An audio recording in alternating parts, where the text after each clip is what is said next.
afternoon to all. We are back here again. I am your moderator, Farasifa binti Ibrahim. How was your lunch break? Was it short? How was the food? Okay. So after this, we will begin our 5 remaining proposals presentation. So the first presenter after the lunch break, let's invite the representative from our Student Democratic Alliance IIUM, Brother Loman Hakim bin Kamaruzaman from Kuliah of Islamic Revealed Knowledge and Human Sciences, and Sister Farida Hanim binti Bukhari from Kuliah of Ahmad Ibrahim Kuliah of Law.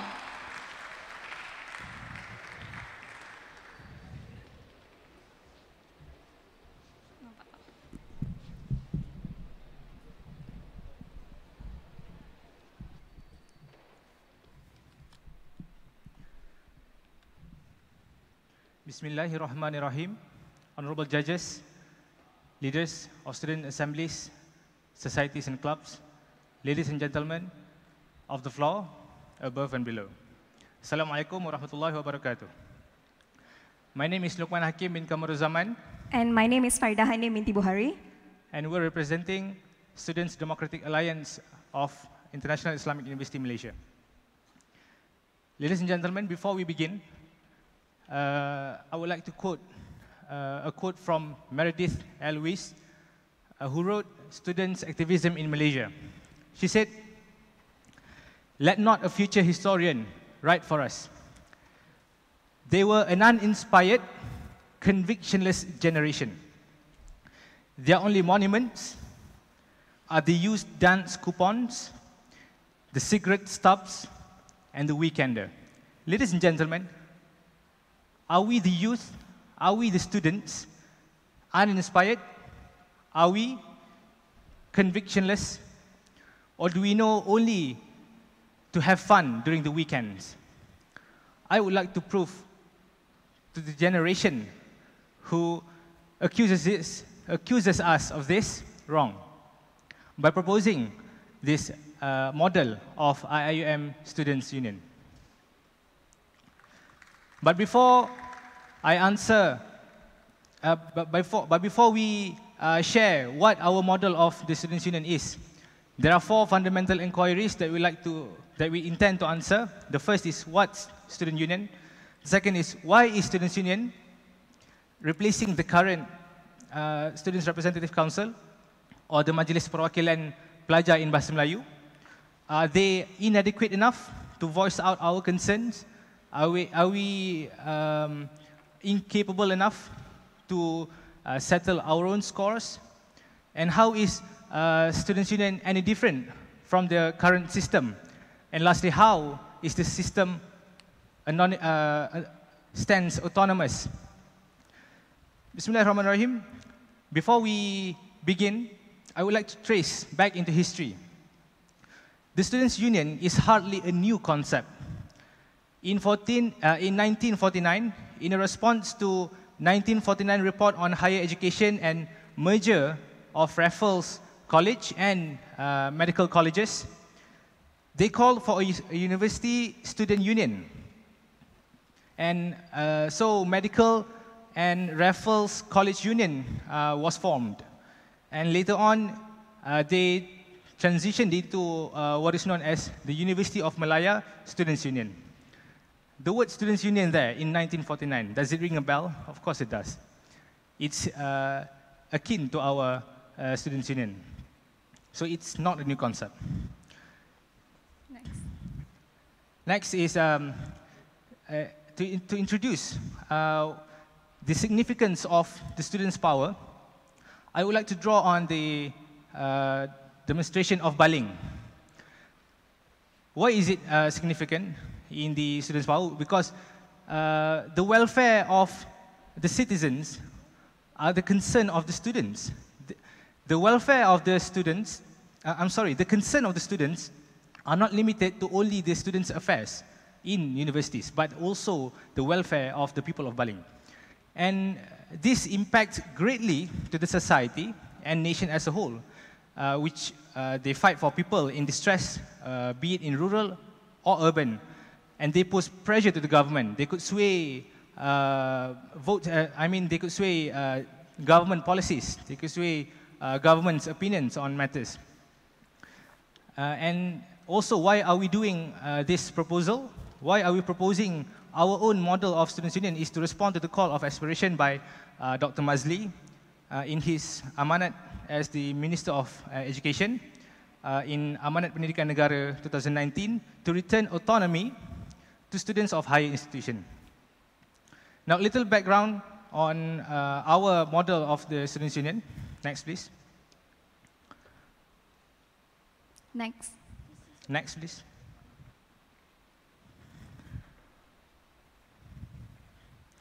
Our idea of Students' Union is to propose a more efficient, authoritative form of Students' Representative Council in terms of students' autonomy and transparency. And the Students' Union will play as their role as the major decision maker on students' matters. Why? Some may ask. Why are they so eager to be the major decision maker? I say why not? Because students themselves are the stakeholders in the university. And again, why not? So, in the next following discussion, I will be revolving around 4 elements, which are the nature of organization, the electoral system, the funding structure, and also the membership of Students' Union. Okay, thank you, Lukman. So I'll be taking over to talk about the nature of organization.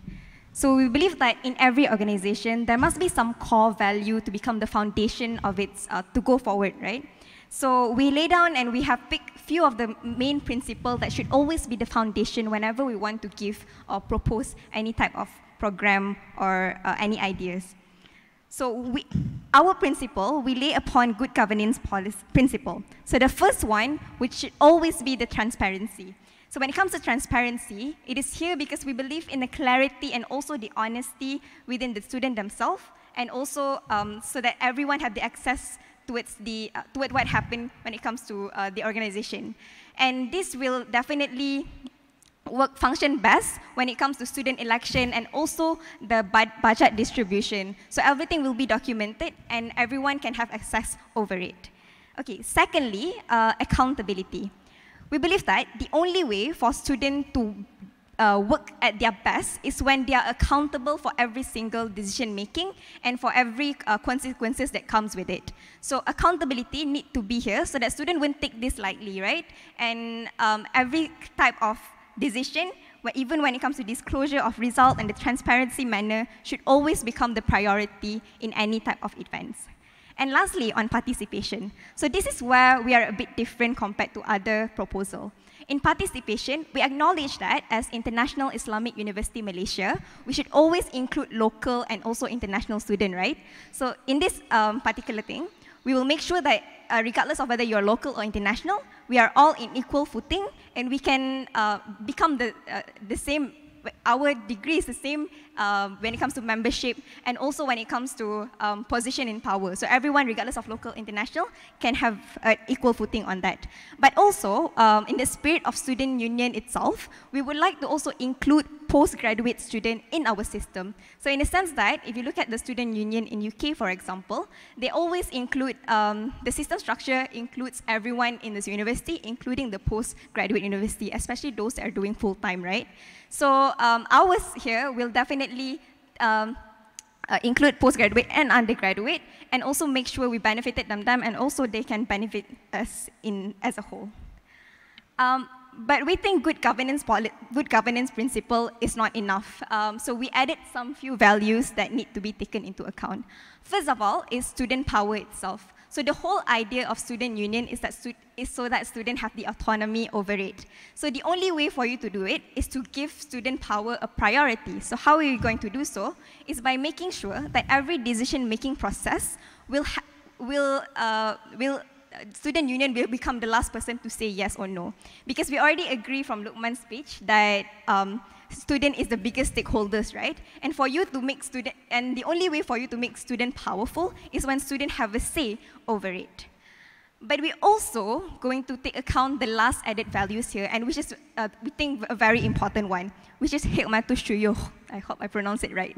Hikmatu syuyukh is actually, literally, it means the wisdom of the elderlies. So we understand the concern of a lot of administration, right?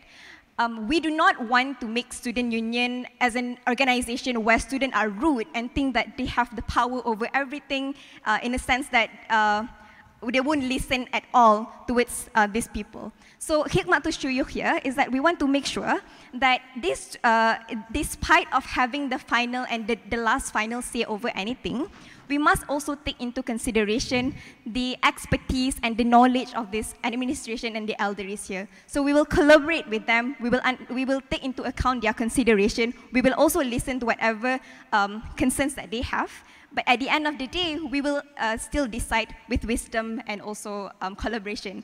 We think the only way by this integration is the only way for us to move forward and become more success in making sure that this actually happens. Thank you. And for the next question is, what constitutes the membership of student union? Who is considered as members of the students' union that we were talking about? On the first diagram, we can see that there are three separate entities: the Senate, the student union, and the university's administration. In this structure, we can see that students' union and the university's administration, they are on equal footing. They are on par, as we've elaborated earlier. By the looks of this diagram, the students' union and the university administration is put side by side. All right. This is where the autonomous element that we mentioned before kicks in. The university administration may not interfere in students' union regarding students' activities and affairs. And who will be sitting in the Senate? As we all know, who will be sitting in the Senate is the rector, the deputy rector, and so on. But in this new structure, the students' union will send a representative. There will be a representative from students' union and also a representative from university's administration to discuss on things that they could dwell on, whether it would be a conflict or uneasiness. But that's where the Senate meeting will discuss the issue. The second diagram, it pertains to the Students' Executive Committee, as shown earlier here. And the next one, the next diagram is how the structure, how the hierarchy works. The Students' Union Executive Committee, as the highest order for executive, but ISLA, the IIUM Student Leaders Assembly, acting as the legislative component of this Students' Union, of this union, they will not stand inferior to this executive committee, and the officers of the Students' Union, who acts as the departmental heads, will correspond and answer directly to the Students' Executive Committee, which is the highest order. The departments that we talked about, namely, are welfare, sports and culture, academic and intellectual, social responsibility, international affairs, and minorities. Minorities that we mention, usually they would regard as those who are marginalized and commonly discriminate. And so in IIUM context, minorities is usually that we could think of is the disabilities, people with disabilities. And the officers in STAD, officers in Budi, officers in Citra, and officers in Kuliah-based societies, they will not be the in this structure, we maintain the structure of the officers in STAD, Budi, Citra, and Kuliah-based societies as the current one right now. But in terms of power, there are limitations to it. But why do we maintain such structure? Why don't we just revamp it to just uphold students' power and they should not be included even in the structure. But we maintain it. Why? Why is such? Because we do not cast them aside, as that is their job. We do not take away people's job. And we wish not to disrupt it. Because they are the experts in handling students' affairs. They have the experience in it. And this is what, and this is the embodiment of hikmah asyuyukh, or wisdom of the elderlies, which we strongly hold to. And to shed light on the differences of the current structure of STAT and versus our model, as compared to our model of Students' Union, is that in regards to approval of program, they do not have the final say. But, however, of course, the Students' Union will take into consideration if they have any valid reasons for rejecting the proposal or motions brought forward for them. And in the membership of Students' Union, the representative officers of Student Union that we provided here, it means that they are the executive committee and they are the officers of the Student Union, which includes all the departments that we mentioned.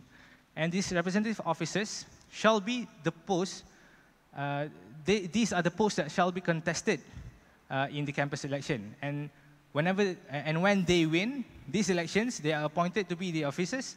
They will be representative of students in Senate and the SPEC meeting. For the tenure, we discussed that it should be appropriately 1 year actively in the union and provide either one gap year of study or a minimum of 6 credit hours for both the executive committee and the officers of the Students' Union. As for the salary, we intend to let it be determined by the Senate, and the salaries should be paid until the day of resignation.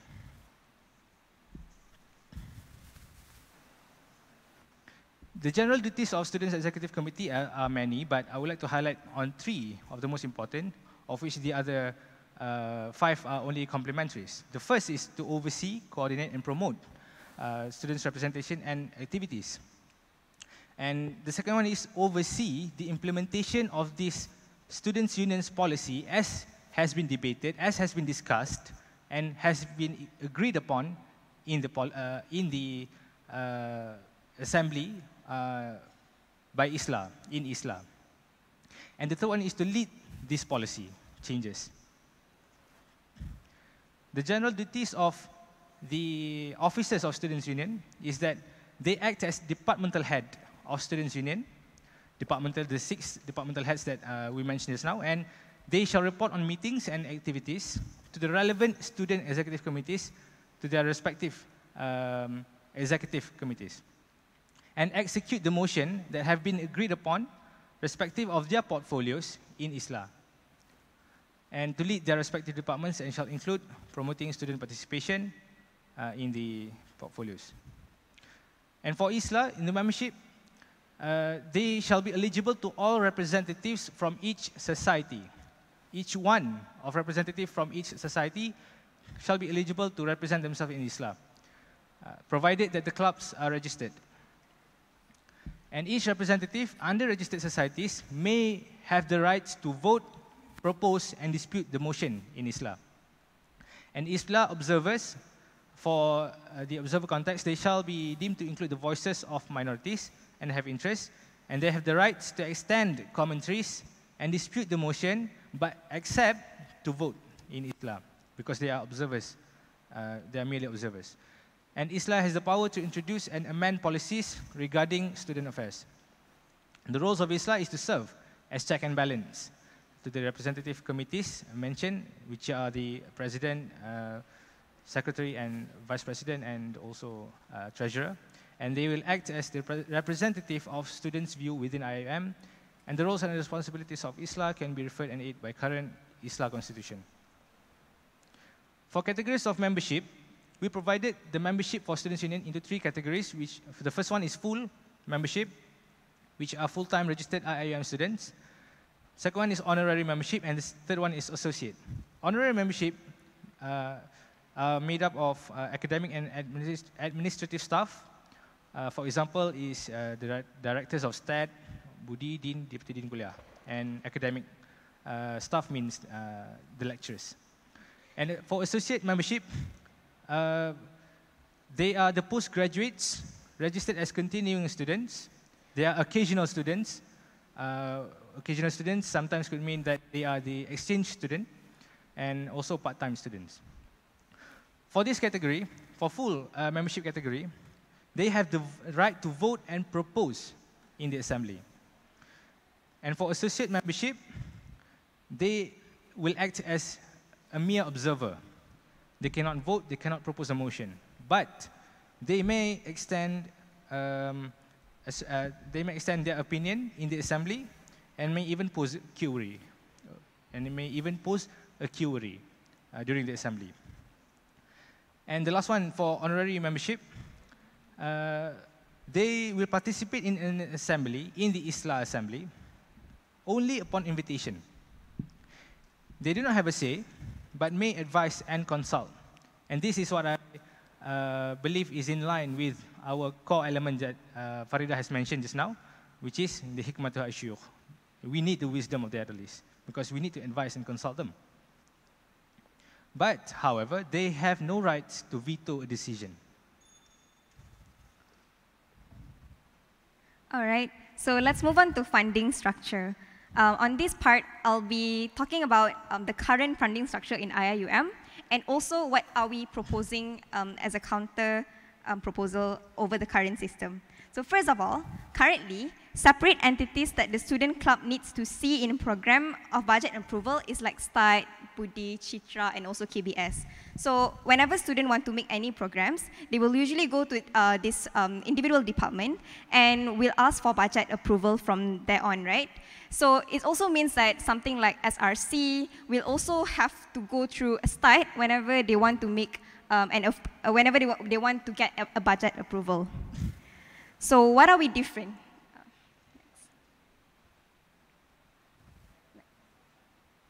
What are we proposing? So first of all, we are proposing student union account. So it will be an account that is under the name of student union itself. So this student union account, the main reason for it being is for the purpose of transparency, right?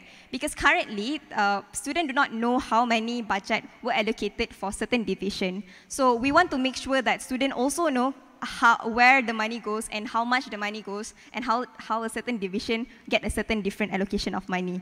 So student union account, it will be managed by administration finance division where all the funding and sponsor will be kept in the account. But they are not subjected to approval of finance division regardless of the amount of budget that they want to use. It means that even though the account itself will be managed by the finance division, but when the student union wants a certain budget and it already being approved in the Senate and also in the ISLA meeting, right? The finance division cannot have a final say and cannot say no when it comes to allocating the budget. So budget approval is independent from any division or from any financial approval procedure for any student activity department. And how are we going to make sure the approval process is by participate in student executive committee in spec meeting and also senate meeting. So whenever we have spec meeting and senate meeting, we will send our own student executive committee to make sure that there is a form of check and balance, right? So there is admin people, there's our people, so that people know and it wouldn't just be like currently, if the admin say no, then it's no. It's going to be more clear as to why we need a certain program and why we need a certain budget. And that all going to be discussed further. Third of all, next, is on student budget distribution. So student union currently are the highest approval with regard to the student activities budget distribution. Administration of finance division will be responsible to keep all the monies, right? So when it comes to budget student distribution, what kind of budget that we mean? So when we pay our monthly fee, every student will also pay 25 ringgit for their co-curricular activity. Currently, those money goes to MRC. And that is, so what are we proposing here is that instead of the money go all to all go to MRC, we want to make sure that the money actually going to be distributed well. So how are we going to distribute it? Is by doing Islam meeting. So doing Islam assembly, we're going to make sure that there is a certain percentage allocated towards different division. This includes student union activity, start, kuliah, citra, budi, and also, so that's it. So it means in the meeting itself, where different departments send their own representative, and then we're going to discuss on the amount and the distribution of over the 25 ringgit that the student have paid. So the percentage can be either 20%, 20%, or it can be like different percentage as well, right? Depends on the kind of programs that we have. So fourthly, when it comes to sponsorship, so any type of sponsorship that were given directly and it was initiated by the student themselves, if it's for the student union, then it will go to the student union account that we proposed earlier. However, if the sponsor is specifically for Start, Budi, Citra, it was a sponsor that they initiated, it will go to their account. The difference here is that even though those sponsor goes to these respective people, they don't go to student union. Okay, student union is up there, Start, Citra, Budi is down here. If the sponsor goes to student union, then it will automatically go to student union account. If it goes to others division, then it wouldn't go to student union account. However, we will have a spec meeting with the student executive committee. Why do we think that this is important? This is to make sure that there is a transparency. So we know that the sponsorship and how much the money goes towards Start, Budi, and Citra itself. So this is to make sure that people wouldn't be confused as to why and how they have a certain type of budget compared to the agreed distribution earlier on. And lastly, we would like to propose on income. Student union can freely generate their own income in a university by all reasonable means where the profit will be placed in their own account. So it either we run our own cafe or we have our own corporations. Those are going to be discussed further and by all the means that we can. We think generate our own income is very much more important compared to the sponsorship, right? And this is because I'm quoting an Arabic quote here. Man la yamliku utahu la yamliku qararahu. So here it means if you earn the money yourself, then you have the power say over it. So where the money goes, at the end of the day, you will have the say over it because you create the money yourself, right? So it's like when your parents give you 5 ringgit and tell you not to buy toys, then you cannot buy toys. But if you earn the money yourself, then of course I want to buy toys, then you can buy toys, right? So that's generally how we want to make it. Okay. That's it for finance. Thank you. And now, moving on to electoral system, we have a system in place, but how do we operate it? How do we choose officers? First of all, it is divided into 3 categories. I'm not sure why the slide's like this, which are made up of Students Executive Committee, Students Union Officer, and ISLA.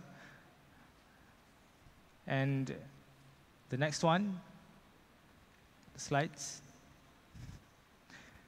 Okay, for electing IIUM Students Union, the selection of student union officers will be given due higher focus because it is the highest executive committee in the students' administration, so they will lead the council.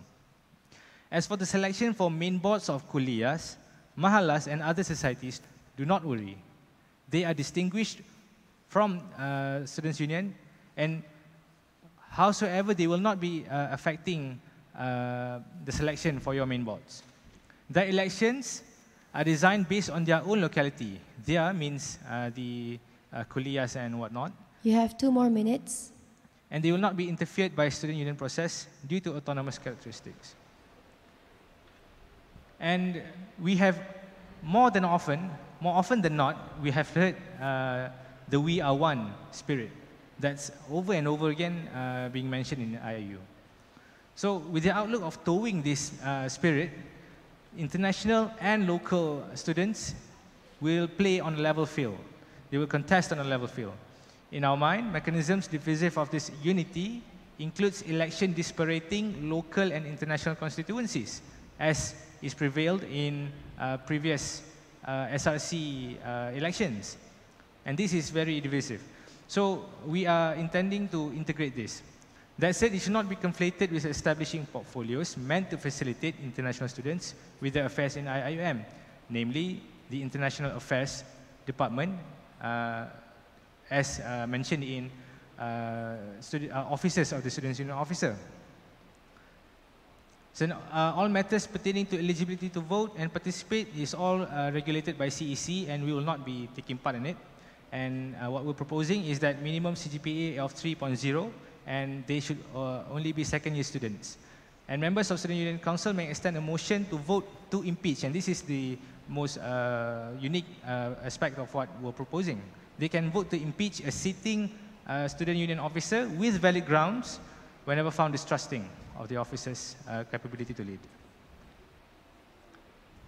And moving on to authorities and limitation. So, next.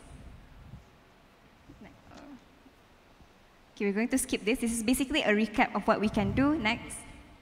Limitation. So what are we limited to? So first of all, we are not limited to, we're not going to do bind and clerical work because we still have the state administration to do all this thing. And secondly, we are not going to involve in lecturers' affair and administration, like we already explained therefore, in the beginning. So I think that's it for our presentation. As a conclusion, we think that people often underestimated student power.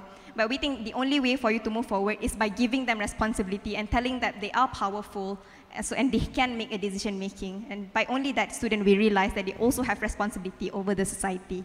So thank you. Thank you, the representatives from SDA IIUM, for utilizing the whole 30 minutes that was given to them. So those who are interested to ask questions may proceed to the nearest microphone.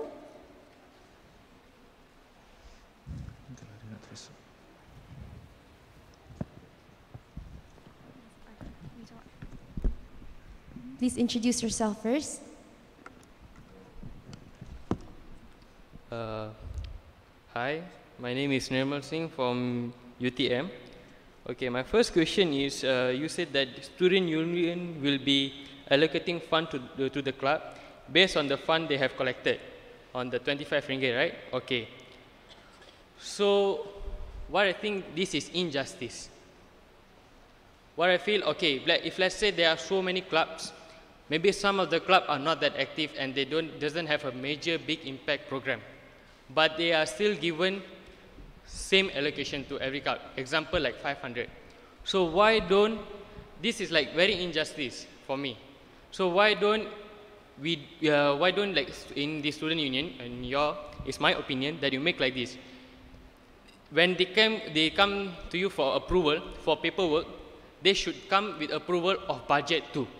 When you're going to do a program, you must have a budget too. So based on the budget, you give the funding. So can you give explanation about how is this thing going to work? This is explanation for myself. Can you give the explanation? All right, thank you. First of all, when I said the 20%, 20%, 20%, there's only an example. Of course, we're going to take into consideration on how different divisions have different type of activities and how different activities have different type of allocation, right?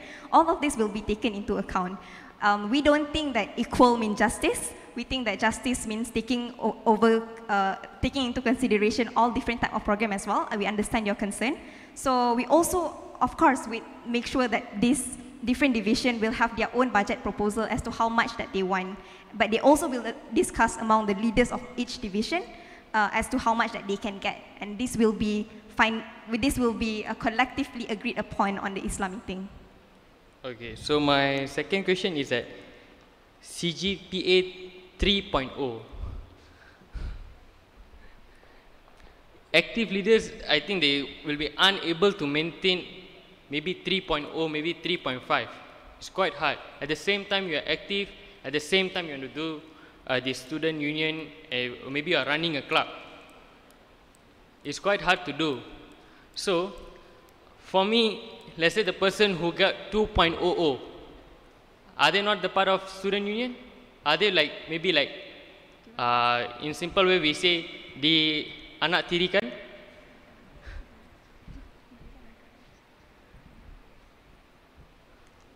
Are you done? Yeah. Okay. Can I answer? Okay. We think as a student, right, the responsibility that should always be taken into account is the responsibility to study. If you cannot even manage your own responsibility towards yourself when it comes to your CGPA, how are you going to manage other things? So all of this must be taken into account. We understand that it is not fair to some extent, right?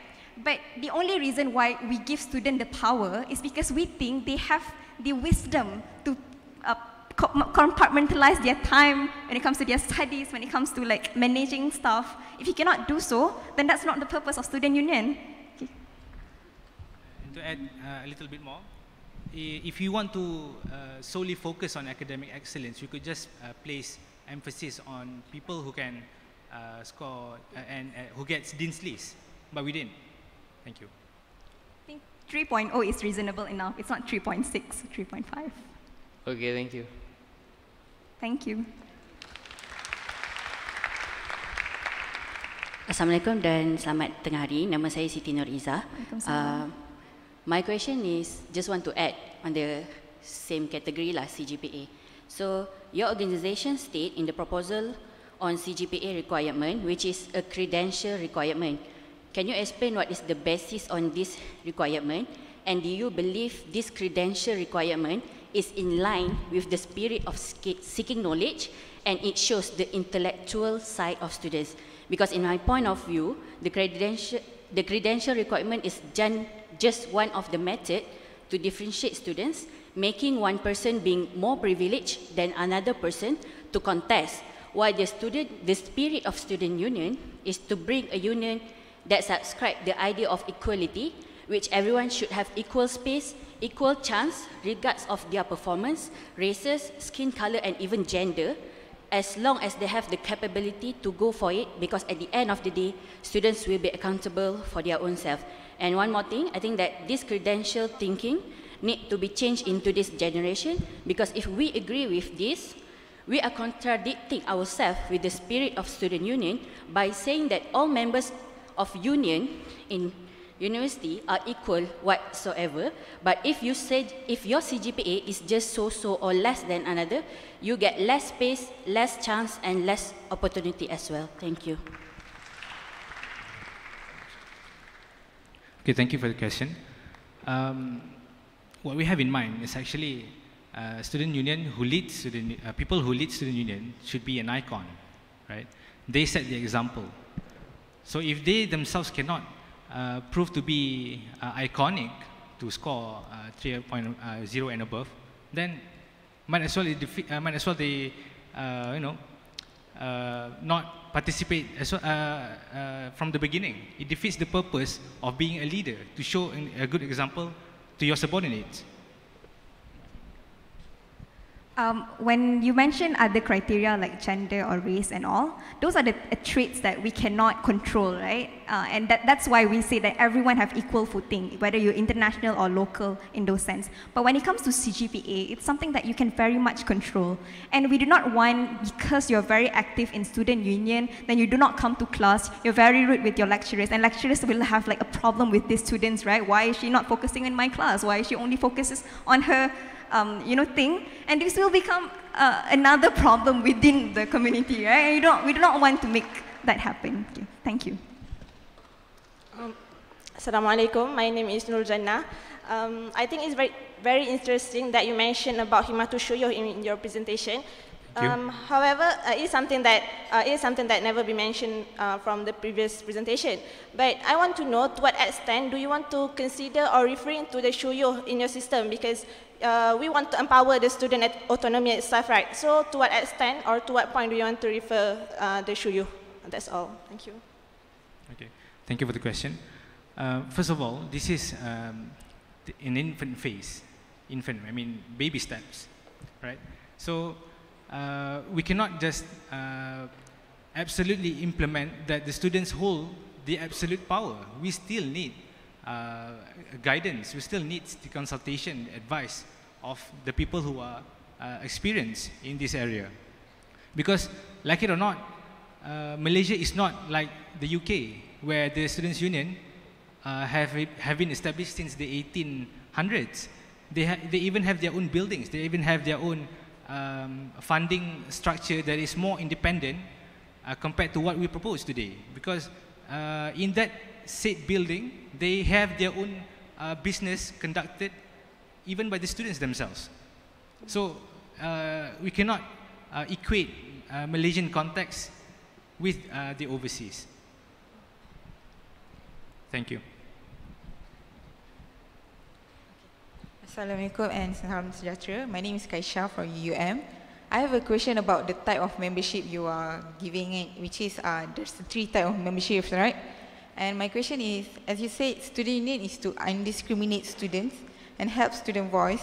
Why you implement types of membership which looks to me like discriminating their rights? Like for the second types and the associate types and honorary types, why do you prevent them from the right of vote?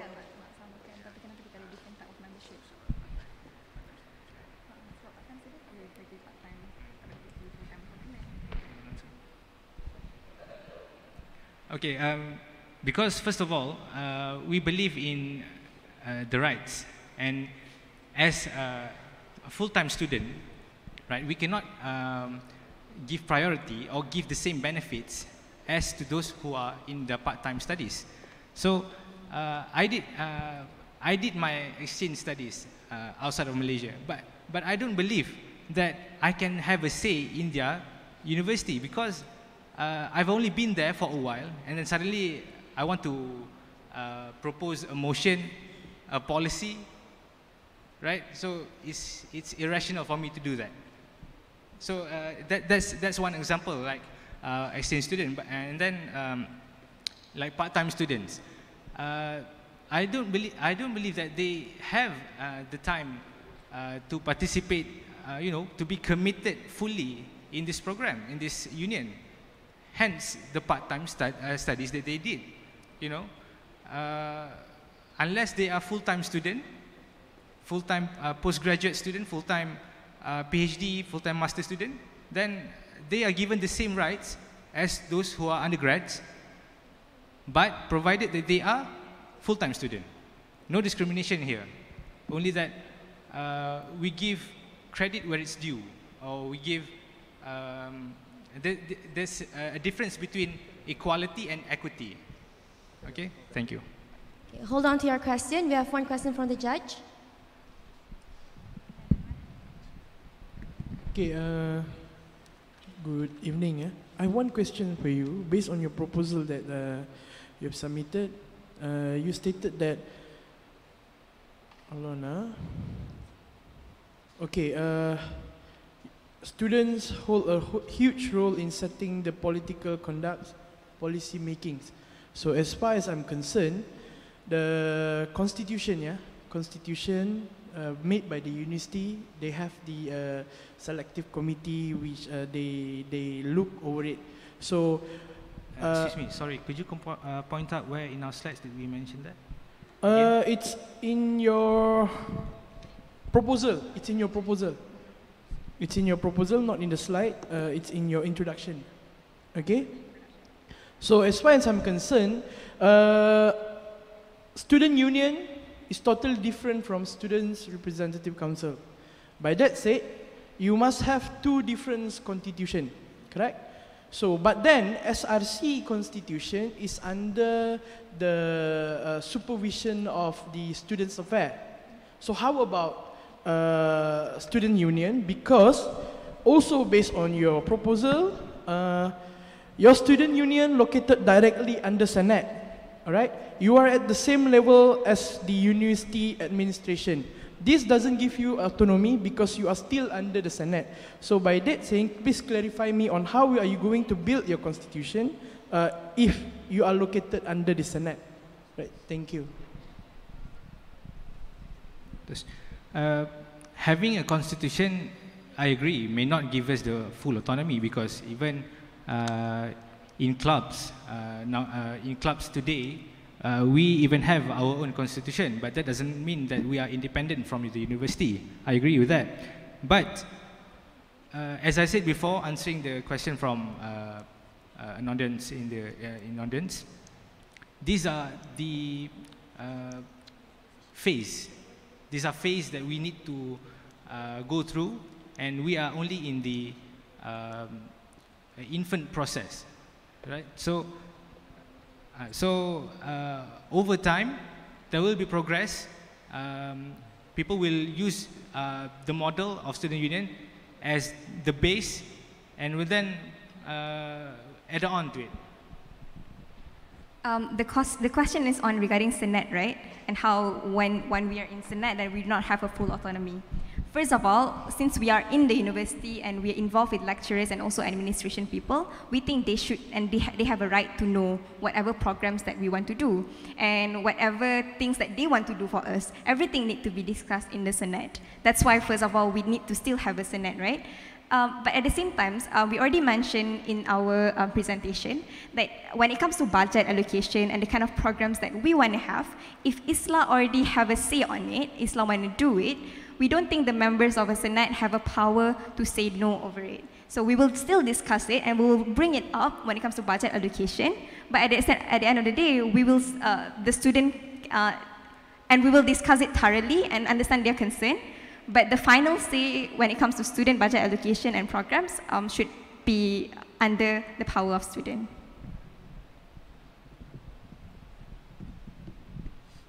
Okay, we can only accept 2 more questions, so I will have to pick 2 sisters over here because they came first. Please proceed with your question. Okay, Bismillahirrahmanirrahim. Assalamualaikum and good evening. My name is Nurul Asana Aim from University Malaysia Perlis. Saya agak tertarik dengan satu mula-mula yang dikatakan adalah wisdom of the elders.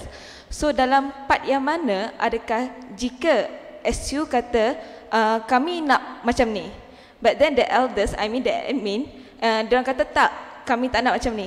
So akan ada pergaduhan di situ. Dan macam mana kita nak selesaikan supaya kita saling menghormati antara satu sama lain. Terima kasih. Okay, terima kasih. Untuk menjawab soalan ini, kita kembali kepada diagram yang saya tunjuk pada awal di dalam membership of student union. First of all, I would like to ask, is there any international student here? Okay. Okay, I will repeat the question in English and I will answer. The lady asked if the students' union will have a clash, of opinions with the administration. So, how to resolve this? Am I right? Okay. So, going back to the slides that we presented just now, in the diagram 1.0, it shows that there are 3 separate entities: the Senate, the Students' Union, and the administrative, the university administration. Right. In our model of Student Union, the elderlies, in every sense of the word, whatever the sense of the word is, but what we're referring to, Ashuyuh here, the elderlies, is the university administration.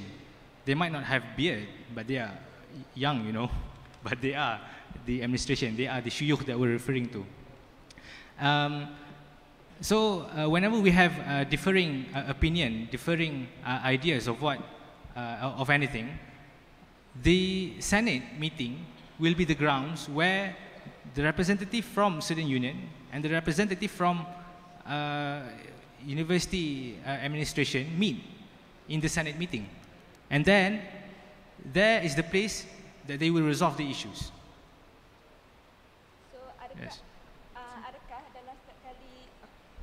So adakah dalam setiap kali clash? Could you ask the question? Oh, okay. So is it every time there is a clash? I mean, during the activities, during the budget. So the meeting should have done every time.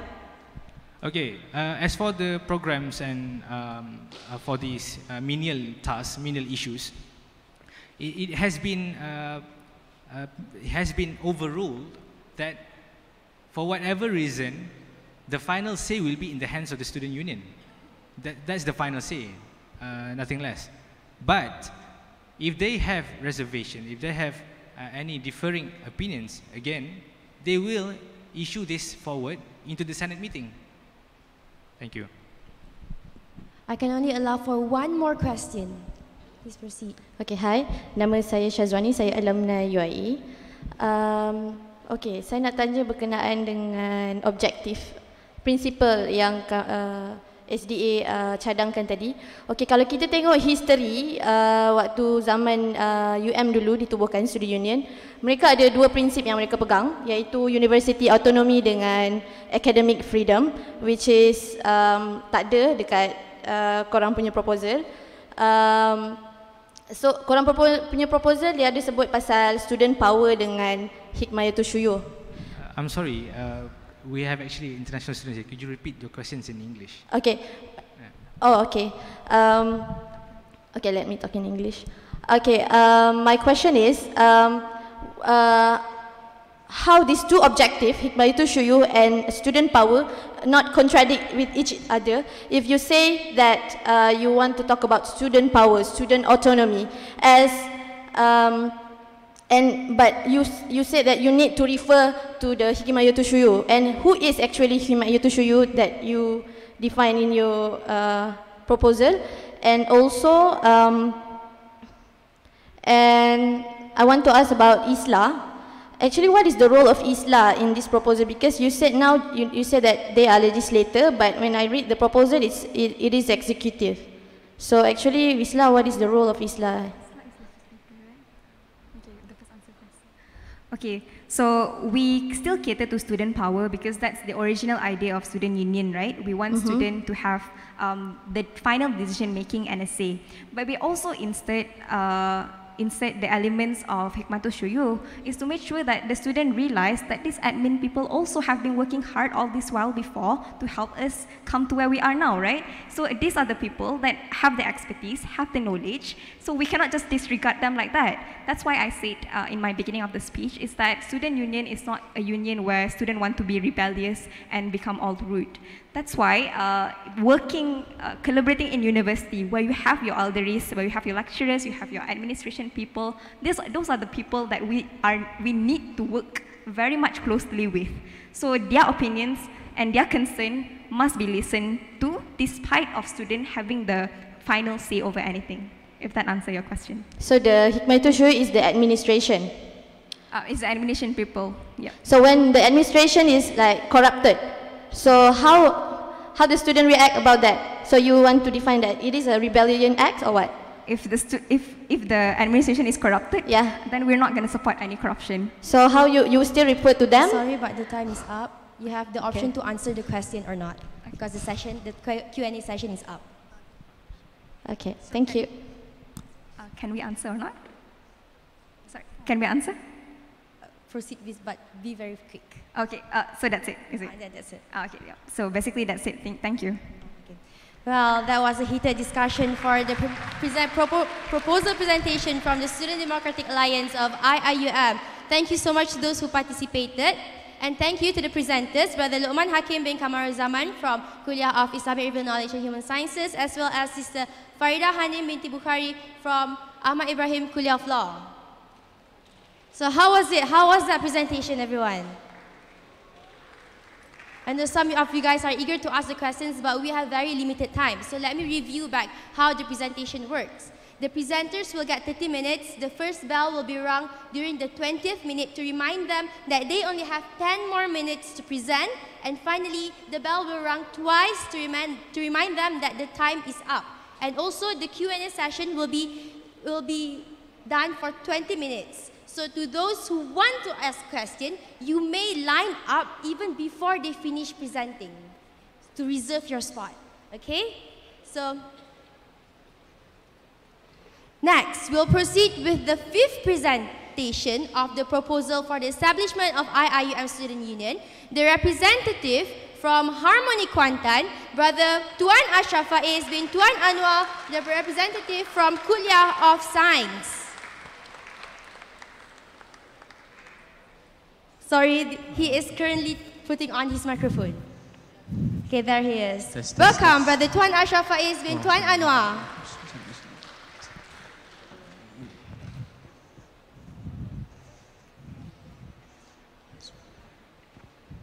Test.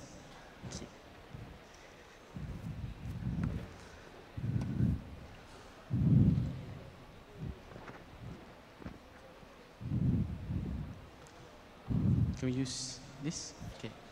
Okay, bismillahirrahmanirrahim. Alhamdulillah, wassalamu ala asyrafil anbiya wal mursalin wa ala alihi wa sahbihi ajma'in. Alhamdulillah, thumma alhamdulillah.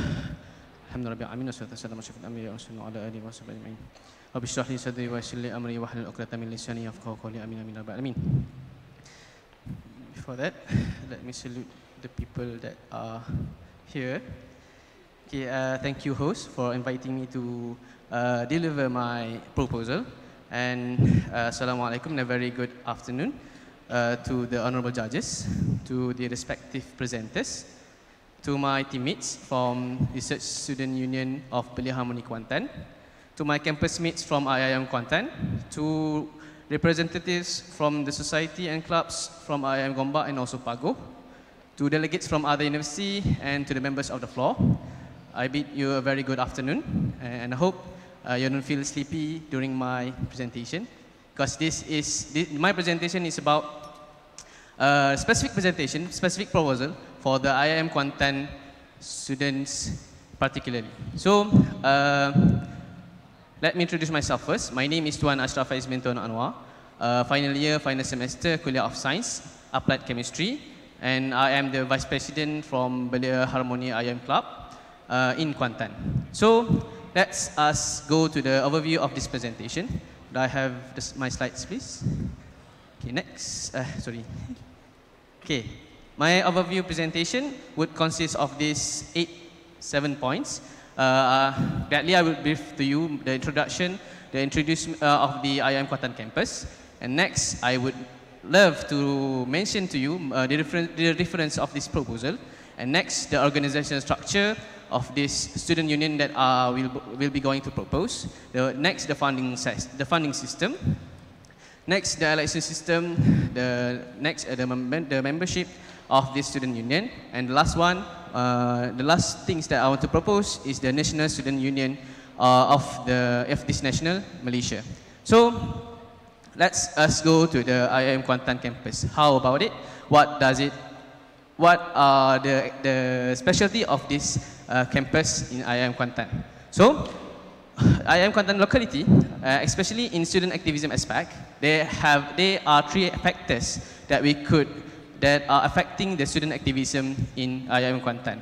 The first of all are the nature of the student, because we are comprised of 6 kuliah.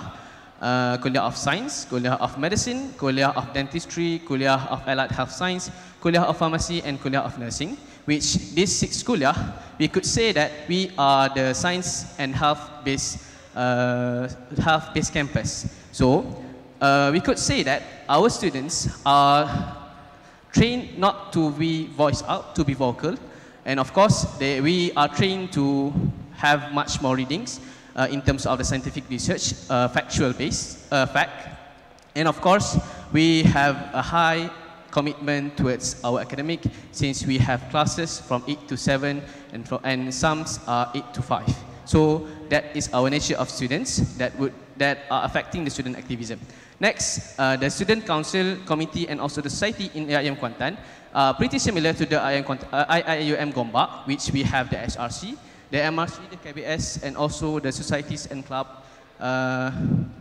in Kuantan.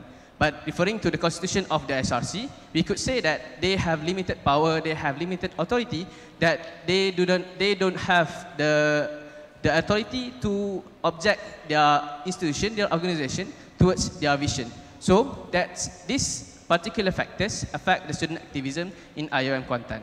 And last one, the third factor are the bureaucracy system practiced in the IIM Kuantan, which we can see from this figure. The bureaucracy system, we have director as the higher ups, and we have the campus director of IIM Kuantan. Under him, we have deputy campus director in terms of student activity. The deputy campus director, student development and community engagement, and under him we have student development department, or we mention as SDEF, and the last one, the students. From this particular system, there are several problems we could highlight. The first one are the sponsorship, which we have to go through all this system. We have to take the approval, the signature of the officers from the student development department. We have to take the next, we should have we have to take the signature of the deputy campus director, and then campus director, and then to seek the sponsorship, we need to have the signature of the rector. So, because of this bureaucracy system, it would affect the sponsorship movement of the activism in IIUM Kuantan. Next are the interests, since the SDEF are the officers in charge to approve our program in IIUM Kuantan. It would have a different interest compared to our students, and because of that, some of the interests by the students are being blocked of the student development department, and because of that, our students feel that this could not be happening in terms of the student activity. Because of this bureaucracy system, also because of the societies and clubs, the student council, SRC, MRC, KBS, and also because of the nature of our students, it would lead to these 4 problems. The student activity problems in IIUM Kuantan, which we have the same workforce, the same committee again and again. In each programs, we are lacking of audience, since each committee targeting the same target groups. We also recycle ideas, since we need the approval to run programs. So we recycle ideas to ease our student activity in IIUM Kuantan. And last but not least is the unified voice. There are no unified voice in IIUM Kuantan, since each one of us, MRC, SRC, and also KBS, are advocating the same issue, but not advocating as one voice. So that's why this student activity affects in IIUM Kuantan. So one of the solution is by establishing the student union. But the question is, how does it form? How does it operate? So we from Belia Harmony, from Harmony IIUM Club Kuantan chapter, we take initiatives and decide to study student union from other university from other country. So these are the 5 student union. These are 5 student union: Essex Student Union, University Queensland Union, Lincoln Student Union, Trinity Dublin Student Union, and also WashU Student Union. Our reference and our inspiration to form this IIUM Kuantan Student Union, or we shall call it as IIUM. So from this IIUM, from this 5 student union, we take from their constitution, we suit into our situation and form the IIUM Kuantan Student Union. So next, shall we go to the nature of this organization? Okay, this nature of organization, IIUs are registered under ROS, and the second one are independently catered student from IIUM Kuantan student only, meaning that it doesn't, IIUM Gombak doesn't cater IIUM Kuantan student. The IIUM Kuantan student will be cater their student independently. That's the second one, and I think this is the most important highlighted for this IIUs. So from these 2 points are the nature of this IIU. So next, the structure of the student union. We have these 5 layers. We have the top, the campus director, and the 4th layer are the IIUM Kuantan Student Union, the IIUs, which comprise of trustee board, the student parliament, the executive committee, and the last one would be the students. And let's go one by one, starting from the campus director. The campus director possess the ceremonial power, which if the student union acts or decides against the federal constitution or the university law, the campus director have the power to cancel out, to direct the student union to stop their activity, their decisions. So from this ceremonial power, it can govern the student union, IIUs accordingly. So if the student union acts against or violate the federal constitution and also university law, the campus director will stop their action. So next, that is the only power that campus director possess. So next, the trustee board, the head of this student union, of this IIUs. The trustee board consists of these 4 groups. The executive committee, the student committee, the external committee, and the last one are university appointed officer. Why do they have this committee? Because the first one, executive committee, are the body, the backbone of this student union.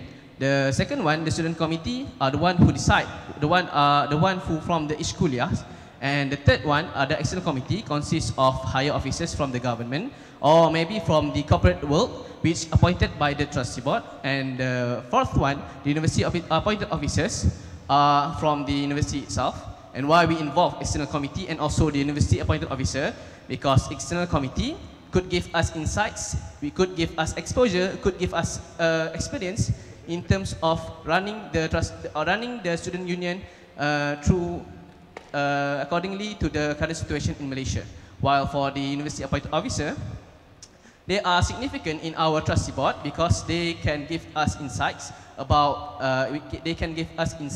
experience, exposure about university law and university constitution accordingly. So from these four groups of members of the trustee board, we have these 6 job scope that are responsible of this trustee board. The first one, they are map clear vision, mission, and also strategic direction of these issues. They are the one who oversees the budget and expenditure. They are the one who approve policies accepted from student parliament that will be explained afterwards. They are also comply legal and industry regulatory requirement with the help of external committee and also with the officers, the university appointed officers. And the fifth one, from this trustee board, they have the roles and responsibility to govern these issues to highest possible standards. And the last one, they have the power and ability to seize membership of the members of this union. So from this job scope of trustee board, okay, boleh? Sorry. Okay, next, from this job scope, we form this unit of trustee board. These 3 units are significant in govern the student union, govern the student to the highest possible standards. The first one, audit and risk, which involve the finance division of the University Islamic University Malaysia, IIUM Kuantan. The second one, the union performance, which involve the student development department, which they oversees and measures the performance of these issues. And the last one, the human resource committee, which involve with the human resource department from the specific university, which is IIM Kuantan, to in case there are complaints from the student towards the university. So the trustee board, the unit from this trustee board are the one who responsible to channel that complaints. So this is the formation that are significant in the trustee board. Then we also outline the initiatives that can be run by the trustee board. There are 3 initiatives that can be run. The first one would be the formation of approval program committee of IISU, the formation of election commission of IISU, and also the formation of general meeting committee. So each one of these committee are significant in running the student union, the issues towards the highest possible standards. The first one is the committee that are responsible to approve the programs that are proposed by the students. And of course, this committee are appointed by the trustee board. And of course, this committee would be accordingly to their justification would approve the student programs. The second one, the formation of election commission, which trustee board have the power to elect this election to appoint this election commission to run and conduct the election for the IISU. And last one, the general meeting committee, which general meeting are the one of the check and balance mechanism for this IISU. So next, let us go to the student parliament. So the student parliament have 2 main objectives. The first one, they form policies of IISUs, and the second one, they are the voice, the concern of IIM Kuantan student. And the basic regulation of this student parliament, they would be held twice per semester for 1 academic session. And from these policies, there are several members of this parliament, which consists of these 8 points. The first one, the student committee. The second one, the executive committee. Next one, the student with disabilities. In IIM Kuantan, we are proudly represented by the Ibnu Maktum Club, or for short, IMAC. The next one, the fourth one, the societies and clubs representatives. The fifth one, the media practitioner or journalists that are licensed by the IISU. The sixth one, the athletes. The next are the women and parent representative, which the students who are being parents during their studies. And the last one are the international representative. So these are the situation, the motions that can be discussed in the student parliament. The first motion, open membership of IISU to non-IIUM student. If these are the motions discussed in the student parliament, it will be discussed, and if the motion are accepted, it would be discussed further in the trustee board.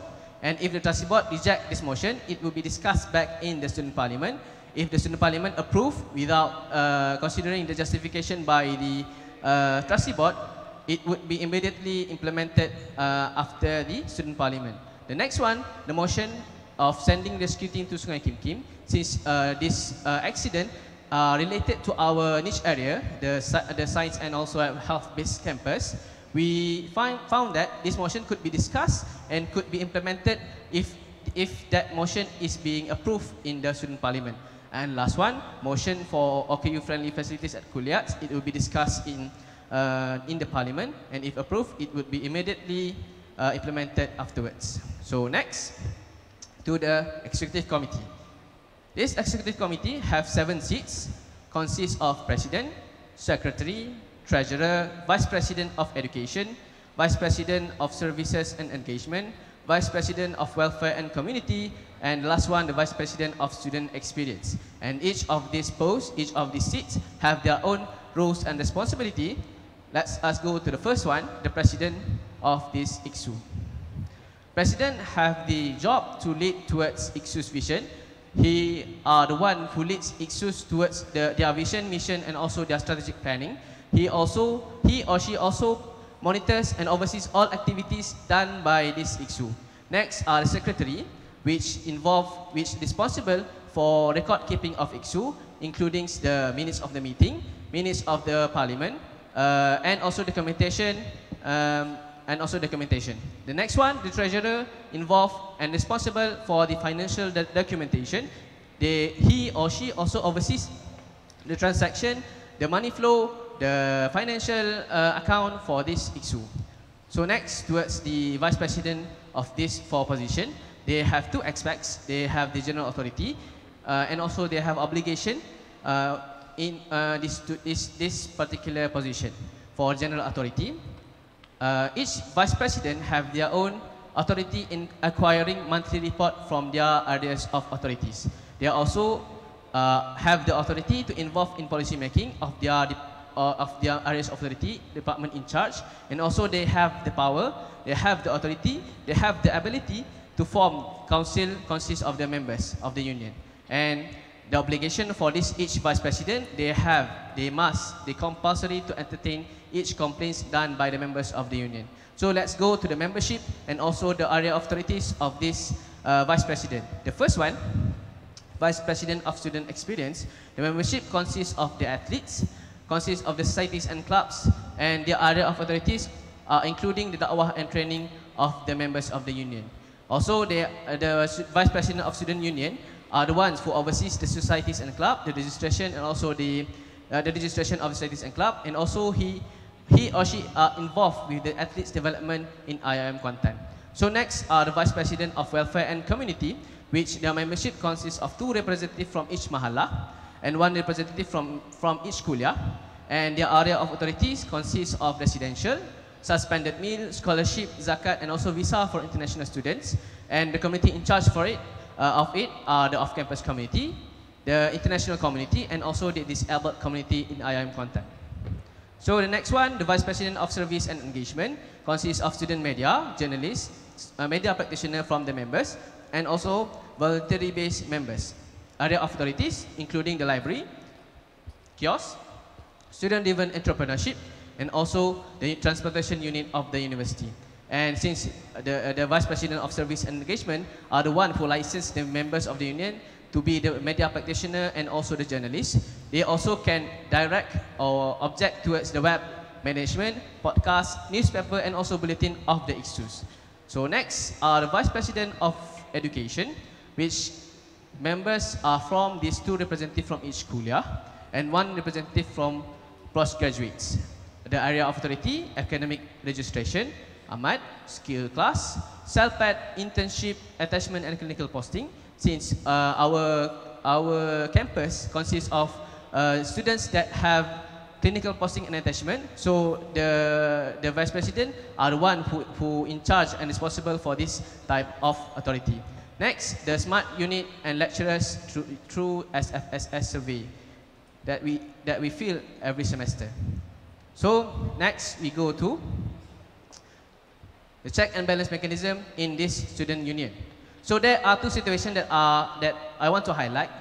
The first one is abuse of power or violate of power done by maybe the trustee board or also the executive committee. The second one are the static or the stagnant movement of the union. So in first situation, if there are evidence of violating of power, the first one they could refer to is to the report trustee board.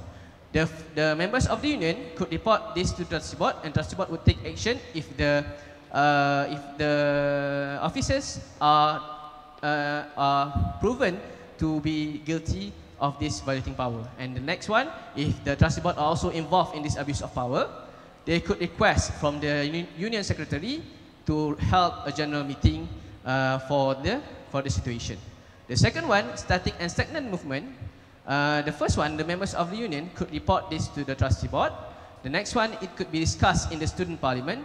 The third one, they could also request this issue to be discussed in general meeting that would be conducted by the trustee board. So this is the situation if it gonna happen to overcome the situation. So next are the funding structure of this student union. The source of funding for this student union includes these four aspects. The first one, the membership fees of the members, the university financial grant, the profit from businesses, and also donation and sponsorship from company, public, and individuals. So they have the authority to run businesses by the students. They also have the authority to ask donation and sponsorship from company, public, and individuals without asking university administration approval. Next one, they have the financial authority to launch or to approve programs, student-driven programs without the approval of the university administration. And the last one, they can conduct the program independently without the approval, of course. And these are the account that in this funding structure consists of these 5 accounts: the operating account, the revenue account, the appeal account, the gift account, and also the fundraising account. For the operating account, all the budgets for societies and clubs, also for the operating for the IIUM in this operating account. As for the revenue account, it is used for the income generated program, to use this for the running of the programs. The next one, the appeal accounts, used for if the club and society run out their budgets and have to conduct the programs, they could appeal the budget, the extra budget towards in this account, this appeal account, to have the specific items, event or speakers of their designated, of their interested things. And the fourth one, the gift account, which acquire from outside bodies or individuals from the transaction or from the expenditure by the issue. And the last one are the fundraising account, used for the sponsorship movement and also fundraising. So from these 5 accounts, we conclude that to these 3 situations, the first one, income generating program, it would be used to the revenue account. If the excess budget from past tenure are there, it would be transferred to the operating account to be used for the next tenure. The next one, the last one, are the sponsorship in form of other than funds. In terms of items, for example, it would be recorded in the gift account. So these are the financial situation that may be occurring in IIUM Kuantan. So next, we go to the election system. This election system consists of 2 aspects: the position that will be elected and the regulation which are regulated by the election commission appointed by the trustee board. As for the position to elect, there are 2 positions, the student committee and also the executive committee. As for the student committee, there are 2 seats for each kuliah. Since we have 6 kuliah, there would be 12 student undergraduate, plus with 2 seats from postgraduate student. So total of the student committee would be 14 students. Next one, the qualification to compete in this seat, the candidates must be the second year student and above. And of course, the student committee have seats in parliament, which the highest vote of the student committee of the election would become the trustee board of the issue, while the second highest would be the kuliah coordinator, or we call it as kuliah based society, the president of it. So this is the student committee, while this is the executive committee, consists of 7 seats, including president, secretary, treasurer, vice president, 4 seats of it, and it could be a full-timer officer, or also it could be a part-timer officer. The qualification of full-timer officer, it must take a gap year, and the other option is he or she must be a final year student. As for the part-timer, of course, he can be the 3rd year student or 4th year student. Since 4th year student for dentistry and also medicine take 5 years, so for their 4th year of studying, they could take the position as a part-timer for this particular seats. And this executive committee could be from any kuliah of the IIM Kuantan, and the competition are without manifesto, since manifesto are the one who binds this executive committee to perform what the unions need. So these are the executive committee, the details for the particular position in election. So next, the membership of the student union.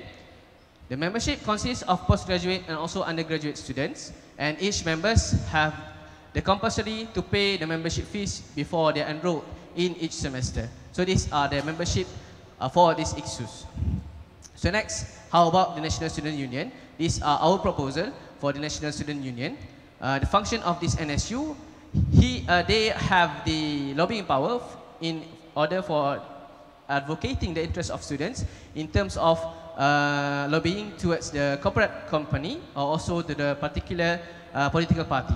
And also NSU, National Student Union, also can direct student involvement in parliament in terms of lawmaking and also economic aspect. So this is the function that we propose for this National Student Union. As for the structure, we have 3 layers of the National Student Union. With the higher ups are the council, the second layer are the student parliament, and the third layer are the Malaysian students overall. So the last one would be the members of this National Student Union Parliament consists of executive committee from each university of the other university, and also National Student Society including Harmony, Gamis, Belia UMNO, Mahasiswa Keadaan, and also Pembina, and many others more. So from these members, they comprise of the NSU Parliament. So that's all from my proposal. With that, I'm Tuan Ashraf Faiz bin Tuan Anwar from Belia Harmony Kuantan. Thank you. Wabillahi taufiq hidayah. Assalamualaikum warahmatullahi wabarakatuh. Thank you, Brother Tuan Ashraf. All right, judges got questions, yeah? Okay, the judges wants to answer the question first. I'm interested, by the way, my name is Fikri. I'm interested to know further, when you put campus director as the top post as per your proposal, you might want to define and elaborate further which domain the student union has the ultimate decision maker, and which domain campus director can actually overrule whatever decision made by the student union. Do you understand my question? Which domain the student union has the ultimate decision which cannot be overruled by anyone except maybe the court of law, and which domain the campus director has the highest authorities? By domain, what I meant is either academics, co-curriculum, sports, welfares and whatnot. So we want to know, or do you really, or are you saying through your presentation, whatever decision has to be consulted by the campus director or even trustee committees? So we want to know on that part. Yeah, thank you. In my opinion, the ultimate power of the student union would be related to their student activity, their funding, and their student activity, funding, and their election. If the campus director maybe only overall about their student activity, if the student activity are against these 2 constitutions, the university constitution and also the federal constitution, only related to the activity done or decision made by the by the student union. The overall would not be happen if the student union, in terms of the funding and also the election. That's all. Okay, Bismillahirrahmanirrahim. I have one question. Item 5.0 in your proposal, funding structure. Student union registered as charity organization and has its own bank account to receive fund from outsiders. So my question would be, what is your real entity under this statement? A, university created body. B, NGO. C, not sure. D, all the above. I would choose. No, you have. Oh. You have. You should give the right answer because this is your presentation, right? Oh, okay. I'm not sure. So I would choose C. Because item 8.0, authority and limitation, and the one sub-Roman 4 of the proposal. Okay. So the executive committee of the union has the power to do any and all things necessary to carry out its vision, which also may enter into contracts. If you are not so sure about the entity, how come you want to enter into a contract? So this is my concern on the governance side. Thank you very much. Can you understand? No further comment. Brother Haikal, proceed. It's Haris, it's okay. Sorry. Assalamualaikum. I'm Haris from UKM. Now I have a few issues that I want to raise because I am confusion. Now, regarding the student union that you have said just now, I suppose that the very reason why you are trying to establish a student union because you want to address these kind of issues where there are same workforce, lack of audience, recycled ideas, and no unified voice. I suppose that's the very reason why you want to establish student union. Now, please enlighten me on how does the structure as well as the execution of this student union cater to the problem as well as solving the issue that you have stated just now. That's one of the issues. Secondly, please clarify on the relevancy of. I'm trying to raise the same point as the judge just now. The relevancy of the registration under ROS, because we see that as a student body, we are normally you're registered under universities. But please clarify and enlighten why does it so relevant for IIUM to be registered under ROS, and why does it has to be something that you have mentioned just now relates to the federal constitution as well as the university laws. I found it somehow a bit far-fetched for you to mention on that kind of law. So please enlighten us on how does this, what did you mention just now can somehow relate to the establishment of the student union, as well as how does it cater to the problems that you have mentioned just now. Because when I see at the structure that you have mentioned just now, I think that it already composed of 30% of the university's total number. So I hope to seek that clarification from you. Thank you. Okay. So the first question, if the student union, the IIUM, they could solve the problems of the problems that I mentioned just now. Okay, of course, these problems are because of the three factors: the nature of the student, the society, SRC, MRC, KBS, societies and clubs, and the third one are the bureaucracy system. And of course, the problems are quite sourced from the factors. So if we could handle the program, the funding, of course, in terms of the bureaucracy system, we could handle the funding, especially all the ideas are not being blocked by the authorities, and it could be justified by the student themselves. So that's one point. The second point is that if IIUs are implemented, established in the UIA Kuantan campus, of course, the IIUs have the authority and full power of the student activity that they want to do in the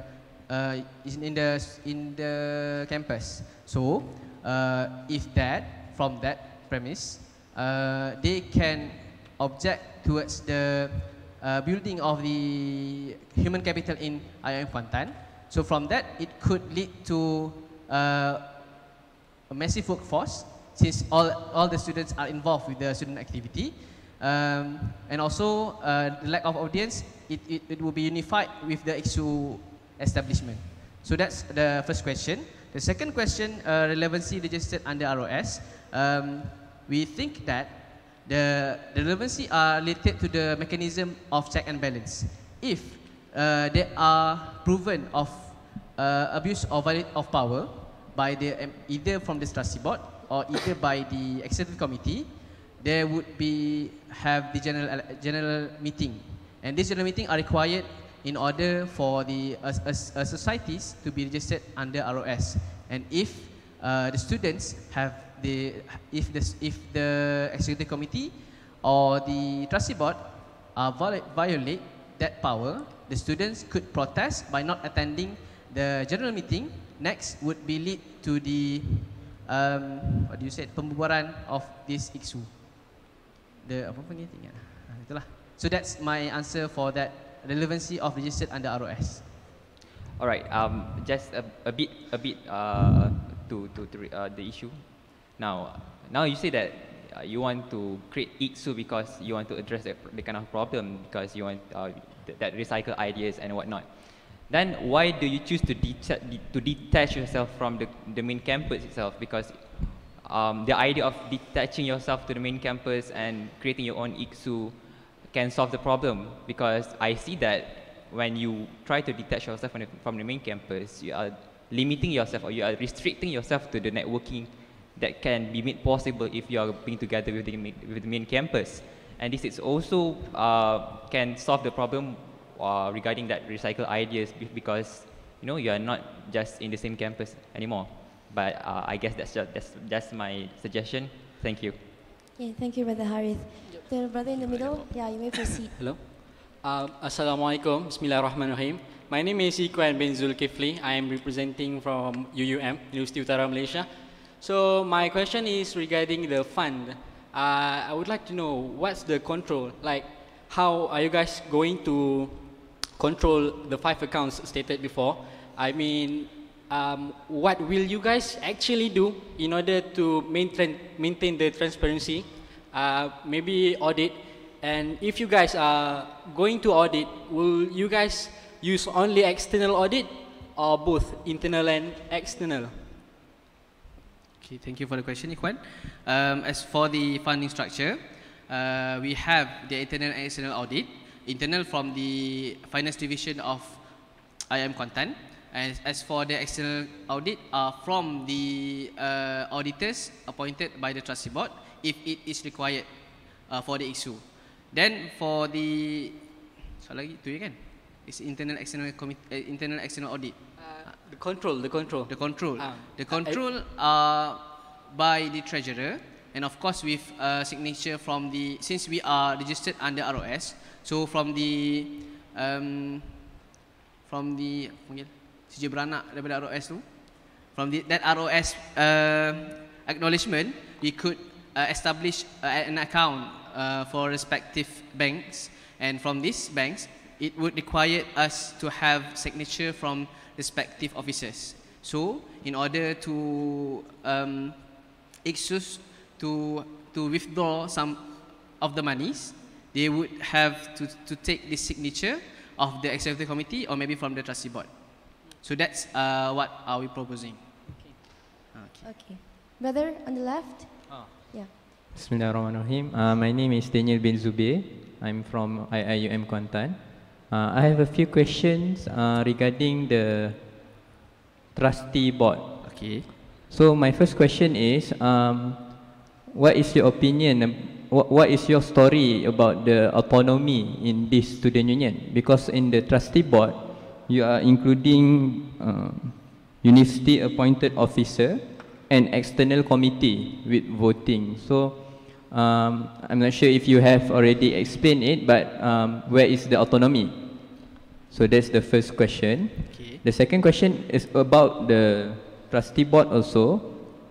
Where is the, how do you see how do you make the check and balance in this trustee board? Because what I observed from the student parliament in your version is quite weak, because it's only done twice, and it only discuss about the motion or anything else. But what if there is some dispute about the approval or the budget? How can they discuss about in the trustee board? If the trustee board has did something, or we think it is not fair, so how the check and balance? Okay.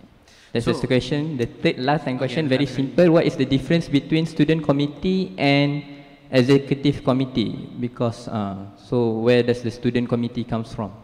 Okay. Okay. Thank you. Okay, the first question about the autonomy of the trustee board, autonomy of student in trustee board. Of course, if you could see back to our presentation, the slides, if you can see, they consist of 4 group of members: the executive committee, the trustee, not the student committee, the external committee, and the university appointed officer. So, if you could see the numbers beyond under the circle in that particular slide, you could see that numbers for executive committee have 7 members, which 7 members of the executive committee are the members of this trustee board. Next, the student committee have 7 members of under this student committee seats, and the external committee have 3 members in the trustee board, and the university appointed officer have only 2 voting power, but 5 members in the trustee board. In terms of situation of deciding of decision making, still students have much more voting power compared to this external committee and also university appointed officer. And of course, if all the students agree of the decision, and the university appointed officer disagree with the decision made by the student, they could not overpower, they could not overrule the decision making by the university appointed officer and national committee of the student in the trustee board. So that is the autonomy of the student of this trustee board. So that's the first question. The second question, check and balance mechanism of this trustee board. As I mentioned, in the check and balance mechanism of the situation, if there is abuse of power, it would lead, the first one report to the trustee board, and the second one would lead to the conduct of general meeting. So from this general meeting, everything that the students need to know, including the budget for particular purposes like annual general meeting. Of course, it would be discussed and present the annual report activity, and also annual financial report. So from this, there is the check and balance mechanism. Instead of this annual general meeting, the student can request another general meeting, or we should call it as extraordinary general meeting, that is requested to the secretary of the union, which if there is certain issues to be discussed in general meeting, which this general meeting can overrule the decision making of the trustee board. So that's the second question, check and balance mechanism of the trustee board. The third question about student committee versus executive committee. The executive committee are the seats that are compete in each kuliah. As for the student committee, only compete for that particular kuliah. So for an election to occur, for example, in my kuliah of science, there would be 2 seats, two type of seats would be competed. The first one, the executive committee consists of the president, the secretary, treasurer, and also the vice president. And the second seat would be competed are the student committee. The student committee that must be from that particular kuliah. In my case, kuliah of science lah. So that's the difference between the student committee and the executive committee. So I think that's answered the question. So next. I'm sorry, but due to the time constraint, I can only allow for one more question. The sister at the far end. Yeah, to the far right, you can ask a question. Okay. Assalamualaikum warahmatullahi wabarakatuh. Bismillahirrahmanirrahim. I am Khatijah, Kuliah of Medicine from IIUM Kuantan. So basically, I have 2 questions. as I believe, Tuan Faiz had been in IIM Kuantan for about 4 years, and you had witnessed how actually our IIUM Kuantan students had been participated in our programs, in our election for campus election, and me myself know how they are actually, either they are ready or not for this student union. So, my first question to Tuan Faiz, are they ready for the student union that will be held in September 2019? And second, if you think so, what is the study case? Thank you. Okay, thank you, Khatijah, from my campus page. Okay, we, IIM Kuantan, ready for student union, and the second one, the study case for this particular event. Okay, for the first one, the first question, are we ready? Actually, we don't have to be ready to implement this proposal, because if we wait to be ready, I think next 10 years, next 15 years, we couldn't be implemented the same student union. So instead of waiting to be ready, we should go for it, and if there is a flaws or setbacks, we could repair it before it goes worse. So that's the first question. But for me, if we talk and we speak in terms of student participation in programs and such, I would say it is not ready. But if we talk about implementing this proposal, I think it is not a matter of ready or not. It is a matter of shall we go for it or not? Okay, the first question. The second question, the study case. In my case, there's no study case.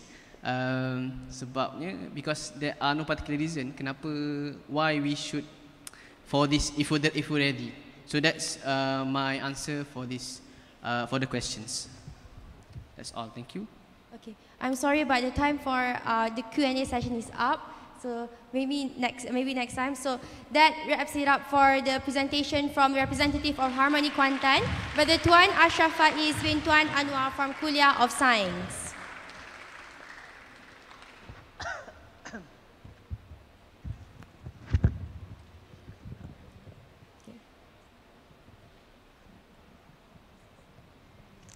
Okay, how was it, guys?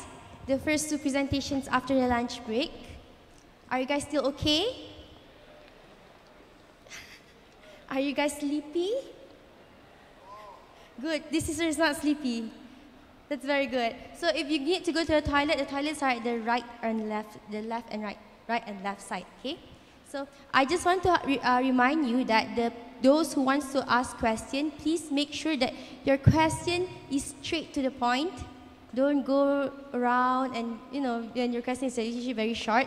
So just go straight to the point and ask the question, because we want to make sure that we really efficiently use the time wisely so that everyone can have the chance to ask questions, so that everyone will have a fair platform. And also, each person is only limited to 2 questions only. Okay, so please think and choose your question wisely. Okay, now we are ready for our next presentation. The representative from our Student Representative Council of Kuantan Campus, Brother Ismail Fitri bin Muhammad Hafiz from Kuliah of Science, as well as Sister Nurul Madiah binti M. Ashari from Kuliah of Dentistry. Are they ready? Oh, I'm so sorry. It's the Mahala Representative Council, The next presentation will be from the Mahala Representative Coordination Committee, representative from Brother Umar Daniel bin Nasaruddin from Kuliah of ICOL, and also Sister Nur Fatin Auni binti Zubair, also from Kuliah of ICOL.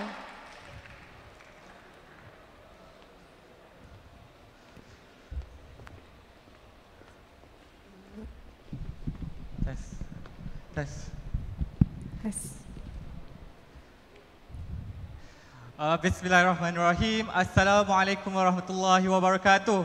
How is everyone today? I hope that every student leaders in front of me here can actually stand another presentation that will come from us, because I hope you have that spirits of student unions to be heard from us also. So my name is Umar Daniel bin Nasaruddin. Together with me here is my partner, Sister Fatin Auni. We are the representative from the Mahalah Representative Coordination Committee, which this Council of Coordination Committee, thank you brother, gathers every MRC, which is Mahalah Representative Committee that represent the residents of the Mahalah. So for those who are not familiar, what is Mahalah? Which for those who are not from IIUM, Mahalah is a residential college that we call here in IIUM for everyone, for us to see. So without further ado, let us proceed with the main agenda on our proposal of the student union. Sorry.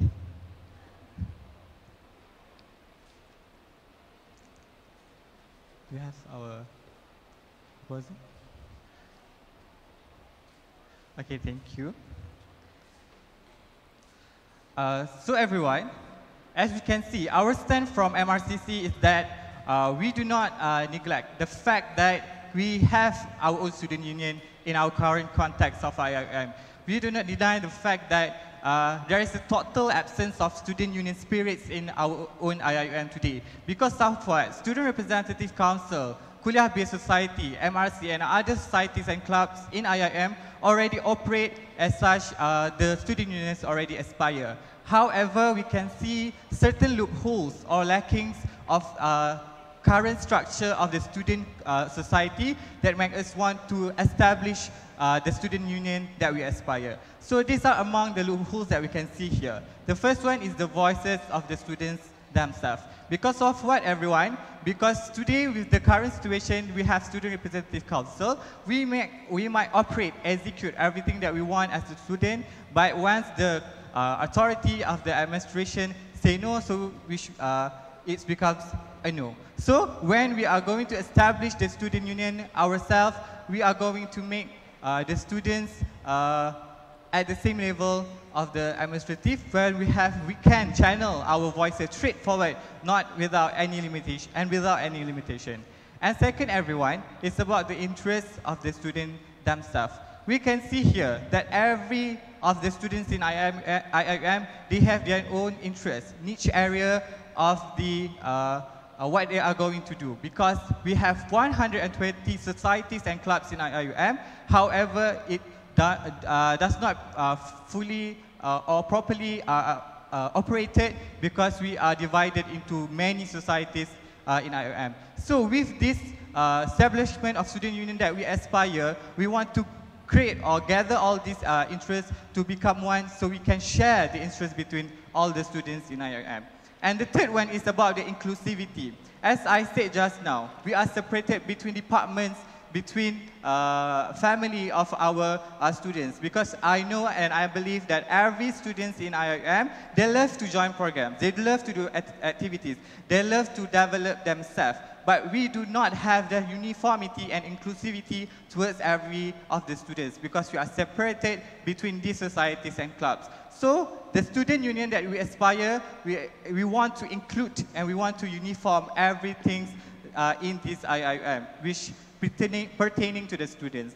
And last is about the activity and program. We know that we have a lot of months of activities and programs that conducted by the students, by the university in IIM. However, we can see that this students program is actually been approved by the administration without the consultation of the students. So with these spirits of student union aspired by the MRCC, we want this activity and program to be approved or to be discussed among the students themselves. So without further ado, we proceed with the structure of the student unions. So throughout our presentation today, we want everyone to know that we want to make it simple, because we want you guys to understand the spirit of the student union that we want to make it to be established later. Okay, so this is among the structure. It's so simple, because the main thing that we want to cover or to cater with the establishment of the future student union is, of course, the inclusivity of the IUM. So here we can see that we have the president, secretary, treasurer, and deputy president for all the campuses. So under every deputy president of the campuses, they have their own executive members, which divided into the niche area of the every students. As we can see now, in IIUM, we have clubs and societies under community service governed by the Budi. We have clubs under the EDC, which govern the entrepreneurship. And we also have many other clubs that govern every niche area of the students. So with the establishment of the Students' Union, we want every clubs and societies that cater the interest, that cater the welfare of our students in IIM to be included in one home, in one society called Student Union. Because of what? We want to make sure the uniformity, the inclusivity of all these clubs. Because everyone have their own interest, everyone have their own aim making a program to develop the students. However, we can see there's a redundancy of the programs that we are making, the activities that we are making, such as MRC themselves. We have Community Service Bureau that cater community engagement activities from students to outside community. However, we also have societies under Budi that cater about the community service engagement from the students to other people outside university or inside university. So with the redundancy, which actually can be tackled within the structure of student union that we established, that gather every societies and clubs under one home, which is the student union. Hence, we proceed with the next element, which is the funding structure. So, of course, after the establishment of the student union, we aspire for this student union to govern or to control its own account, its own money to be distributed to other student societies and clubs which cater about the students' needs and student interests. So we have two different allocation of budget or income, which is the first one, the annual budget.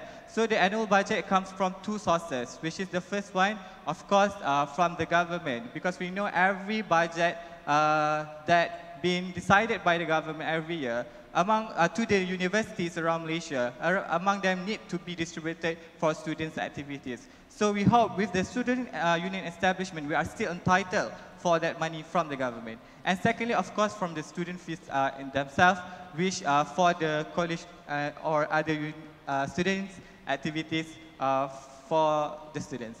And secondly, also we can have our income by generating our own income, maybe through businesses that will be done by the students under the student union itself.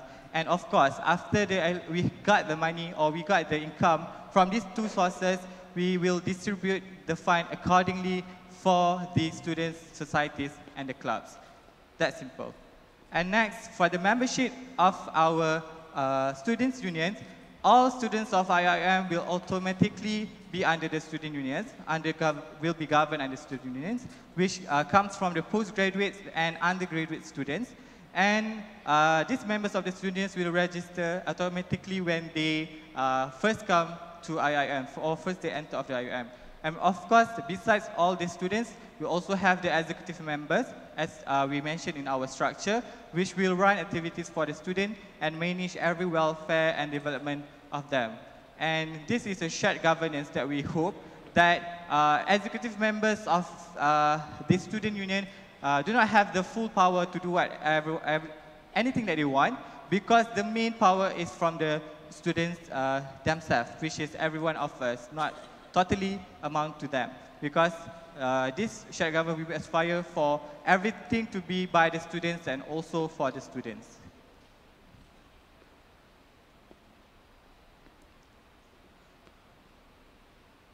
Okay, so we proceed with the election system.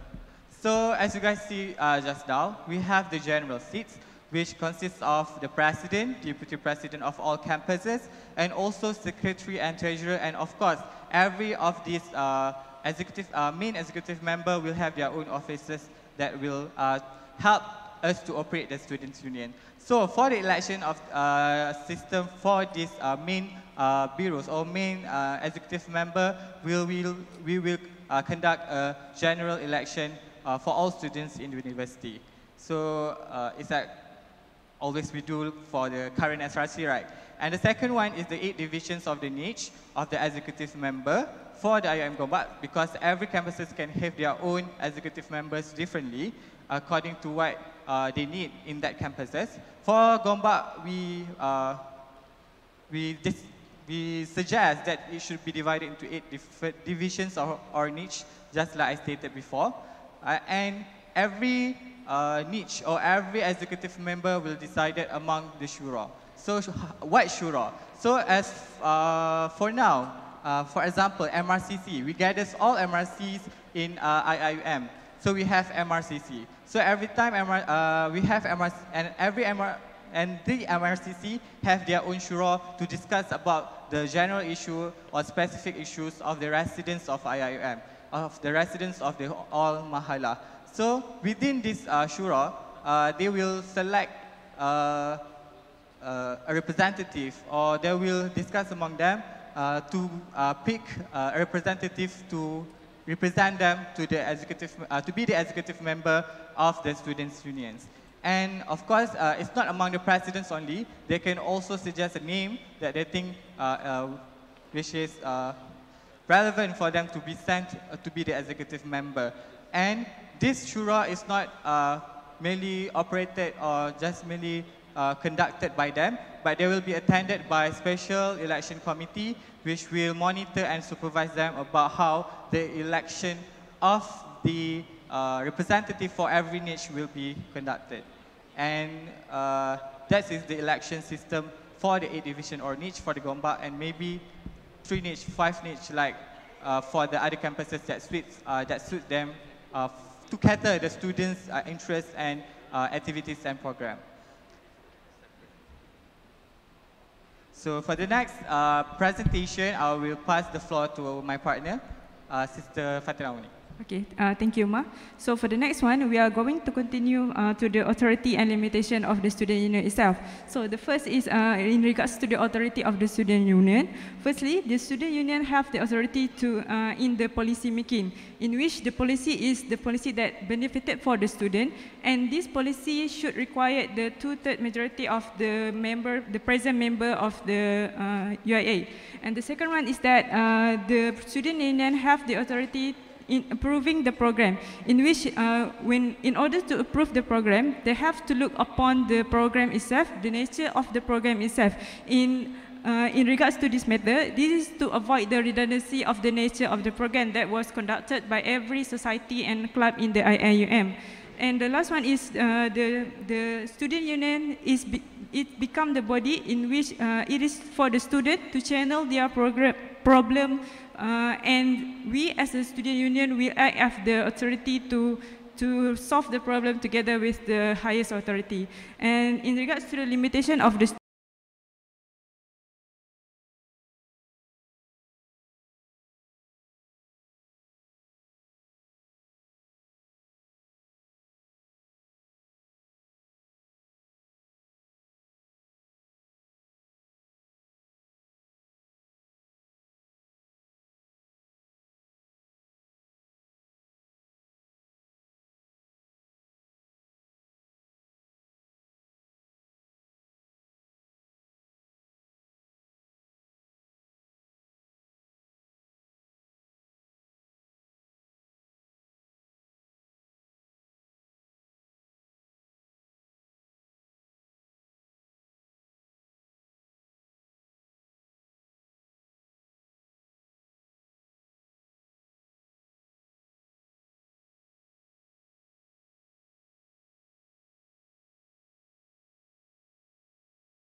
the student union will be established, and there will be the advisory member to check and balance the operation of the student union of the executive member, and of course the election committee and any other things that will make the student union to abuse their power. We will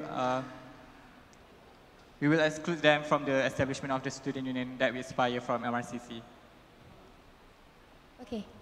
That's all. Sister? Hi, my name is Nur Asmina. Assalamualaikum. I'm from IIUM. My question is, actually I came here, the information that I have about student union is AMSU. So I actually want to talk, I'm actually quite impressed that someone from AMSU is here, which is the madam just now. If you know that AMSU was created because of the urge to fight for the welfare of the citizen at that time. So the reason for us to create student union is because Dr. Masli Malik proposed it to us. So that is our motivation to do it. But let's say, in 3 years' time, the government changed. Dr. Masli Malik is no more here. He's no more the Minister of Education. Would your motivations goes away with them? Or do you have new motivations? Because you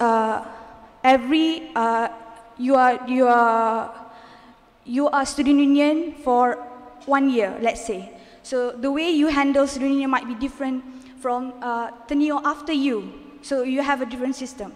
So basically you are taking over student affairs from HEP.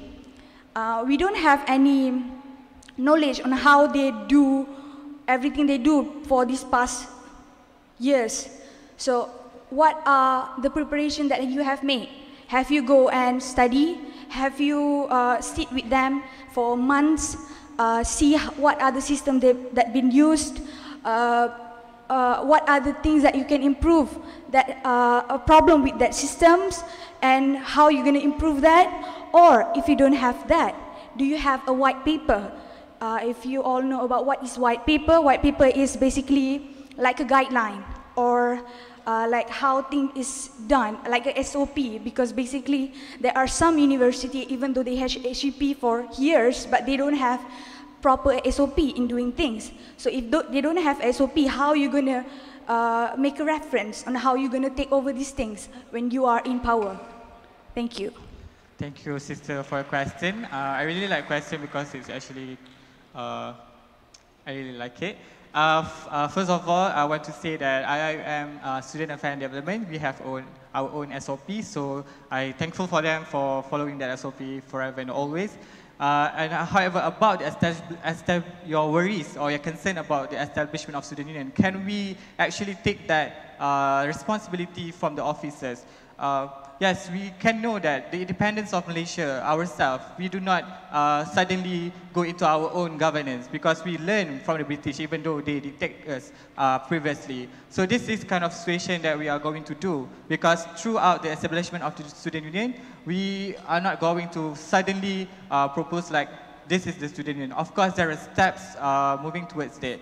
I hope that you understand the spirit of moving forward to the student union for us to elevate all the things that we left behind previously. So, but the main thing that you have to know about the spirits is because we want to learn, or we want to bring the student voices or the student interests to the maximum levels. It's not like we are saying that currently we do not have that, but the purpose of the student union is for us to move towards that betterment. And of course, we will learn from the officers to govern ourselves. Okay, I understand our urge to have the student power, I know. But then we have few other problems, which is student unity. This is student unity. But then another problem is our strive is not for, we just want powers. That's the problem. We just want powers, but then we don't know the consequences. We don't know how much the risk that we are taking. So I think we are jumping into a decision without knowing what are the things that we are dealing with. So I want to make sure that whatever you are fighting for, whatever you are striving for, is going to sustain for years to come. Yeah, because my strive, if I were striving for student union, my strive is for academic freedoms. I want, when I see something, injustice or whatever, injustice in the system, injustice in things that happen outside the world, internationally, whatever, I can have the voice. I can say something, because according to AUKU, if you know the history of AUKU, AUKU was created because the student protests against the government. They want the place in the politics. So how you gonna have a mission, strive, objective that gonna sustain, even though you are no longer a student union, a next batch is gonna take over your the place. So how are you gonna have a strong objective? Thank you for the question, sister. I really hope I know or and understand your concerns. So I'm going to answer like this. First, about the powers. Yes, we want powers, but we have to understand powers for what.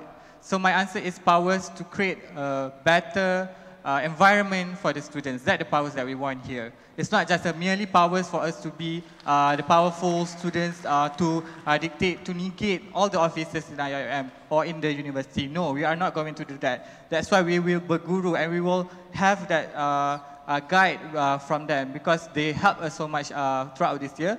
So we are not going to like move around them and exclude them from the real student unions. That's the spirit of student union that at least we want.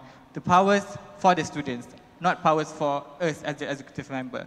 And secondly, about your concern, we are going to change our tenure every and each year of the student unions, which probably the current executive member will not continue their tenure, right? So how are we going to sustain the spirits of the student union for the first time we establish it? Including maybe there are external problems that might happen, such as the changing of the government and such. That is, but what can I answer is, this is why we make the students' union, because at the very place, if you do not have that authority or the responsibility to make, even to make policy for ourselves, how come can we move towards what you are concerning just now, which is to sustain the spirits. So at the first moment, what I suggest is for us to first establish the students' union, and of course, with a proper care and diligence about how are we going to make it like a very sustainable, very relevant, and very productive students' society around the university in Malaysia. That is what I can answer for now. Okay, brother. Hello, Assalamualaikum. My name is Haziq, University of Malaya. So I just have one simple question. It's about check and balance. So let's say executive branch have disapproved any certain types of programs, example, jogging program. So what kind of check and balance mechanism that somehow can scrutinize the action of executive branch? And as for me, I suggest that we have a court, so the judiciary branch can scrutinize the action of executive that disapprove this program. So my question first, what is your opinion about this? Whether this is a good check and balance mechanism, or you have another alternative? And second, if make a court or judiciary branch is the alternative, so how it will be applied in IIUM? Either it will be centralized in Gombak, or it will we will having our own court in each of branch. Thank you. Thank you, brother. For the first question is about how we want to ensure the check and balance. The executive member itself, for if what we are going if we are going to execute what we are proposing, is the check and balance. Because of what we know that students' activities and programs, they have different nature and they comes from different societies. That's why we include every society representative, every niche area of the students, societies and clubs representative to be in the student unions. So when we know that, okay, they're going to reject programs regarding jogging, as you said, about sports. We have sport representative to defend that matters. And if you're going to know that 7 per 8 of the, or maybe 2/3 of the executive member rejected the programs or activities, we know that that program is not actually beneficial as total for the students. That's why, but we have representative for them to fight for it. And of course, second, we agree, we should have the trustee board. So as I mentioned just now, trustee board of the student union in IIUM, for example, is the IIUM Student Leaders Assembly, which consists of all the presidents of the societies and clubs, including the international students societies, the local student union societies, and every other societies and clubs in IIUM to actually monitor and supervise, and also to check whether the executive member have done their job properly or not. Thank you very much. In addition to the fight for their program, we also suggest that the members for EXCO, they have the opportunity to involve in the SPEC meeting so that they can voice out from their niche for their program itself, for their program in their niche. Do you have any more questions from members on the floor or the judges? No more? Okay, thank you. Thank you to the MRCC representative, Brother Umar and Sister Fatin.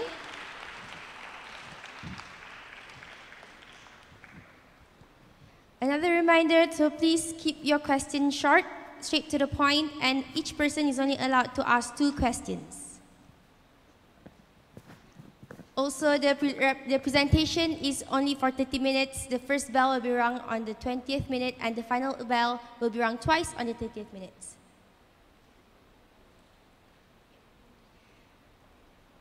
How are you guys holding up? I can't hear anything anymore. There's no more response on the floor. Good thing that you're great. Where are you from, brother? Oh, okay. Oh, you're from UTM. Okay. So how did you get here? Like, how many people came from UTM today? This. He wants to count first. How many people from UTM? 7 people from UTM. Okay, good thing, good. The next presenters are ready. We have 2 representatives from the Student Representative Council of Kuantan campus, Brother Ismail Fitri bin Muhammad Hafiz from Kuliah of Science, and Sister Nurul Malihah binti M. Ashari from Kuliah of Dentistry.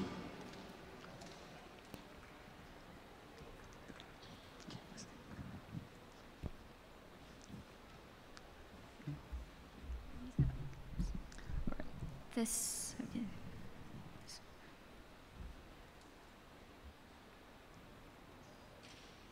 Alright, Bismillahirrahmanirrahim. Assalamualaikum warahmatullahi wabarakatuh.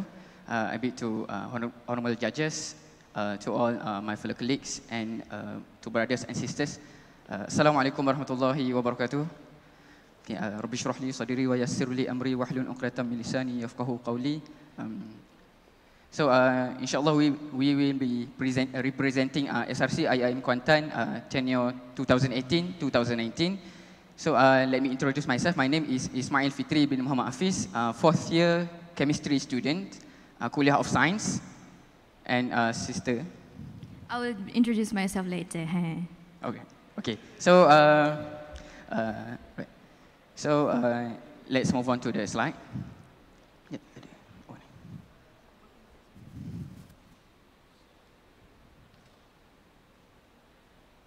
Alright, before that, I would like to introduce the background issues, structure, membership, student parliament, funding, authority, roles and responsibilities of student union, electoral system, SOPs on budget and approval of programs, audits, and also phases of implementation. So, I would like to share with you all regarding Surah Al-Baqarah, verse 30, regarding the Allah want to create humankind and to be his vicegerent on earth. So basically, our roles on earth is to govern ourselves, govern the earth based on Allah's favor. And also, as leaders, should have a certain set of qualities, which is we perform salah and perform zakah, and also the important one is to enjoin good things and also to forbid bad things, amar ma'ruf and nahi munkar. That one should be the quality of our student leaders, and also if we are given the power, we should do this. All right. Regarding background issue, why SRC IIM Kuantan wanted to present their own proposal? Why don't just SRC just merge with SRC Gombak? But why SRC Kuantan want to propose their own proposal? The first one is due to different nature in terms of academic commitment, and also we have science and also health-based kuliah, which are kuliah of science, dentistry, medicine, pharmacy, nursing, and also allied health sciences. And the crucial part is most of these courses are critical courses where, for example, a medicine student, they have their own clinical postings and also on, for example, on calls where they need to go to the hospital during midnight, sometimes during nighttime. That one, if we compare to Gombak, probably most of you don't have any classes, or very little of you have classes during midnight. But compared to IIM Kuantan, most of them need to go to hospitals during midnight, during night. So this one consumes most of their time in the hospital or in the classroom. And regarding, for example, kuliah of allied sciences, most of them also have clinical posting where they don't only have their posting in the hospital, but the hospitals were located outside of Pahang, and also outside of, some of them need to go to KL, need to go to Terengganu and Kelantan for their clinical posting. That one, and that's why if we implement the student union, we have to take note of these kind of things, because some of the leaders, for example, some of the SRCs right now also could not attend, and SRC IIM Kuantan could not attend because they have shift in the hospital, which they cannot escape from. So and also they don't have any excuse letter, just like us. We can have excuse letter, but for them, this is the requirement for them to graduate. And the second one is autonomy of Kuantan campus. This is the second reason why SRC IIM Kuantan wanted to propose their own proposal, because the first one, in terms of program approval, budget, distribution, election, and also vision and mission, it is a bit ineffective, because if we let the management of student union in Gombak, for example, if we were established under one roof, if the Gombak only have their meetings, but with the representative from Kuantan, only 2 or 3 people that really don't represent the real situation or the real population of Kuantan campus. That is one of the main concern from Kuantan, and also based on the current situation of the SRC, where we have separate governance. And if I'm not mistaken, during 2013 or 2013, where 2012 and 2013, that tenure, that time the SRC have only one body. Then after that, they start to separate into Kuantan SRC and also Gombak SRC due to some problems, because they need SRC Kuantan need to come to Gombak for meetings and other sort of stuff. And next, I will pass to Madiha. So before we move on, I would like to introduce myself. My name is Nurul Madiha, a 4th-year dentistry student and the current treasurer of Student Representative Council, IIM Kuantan. So next,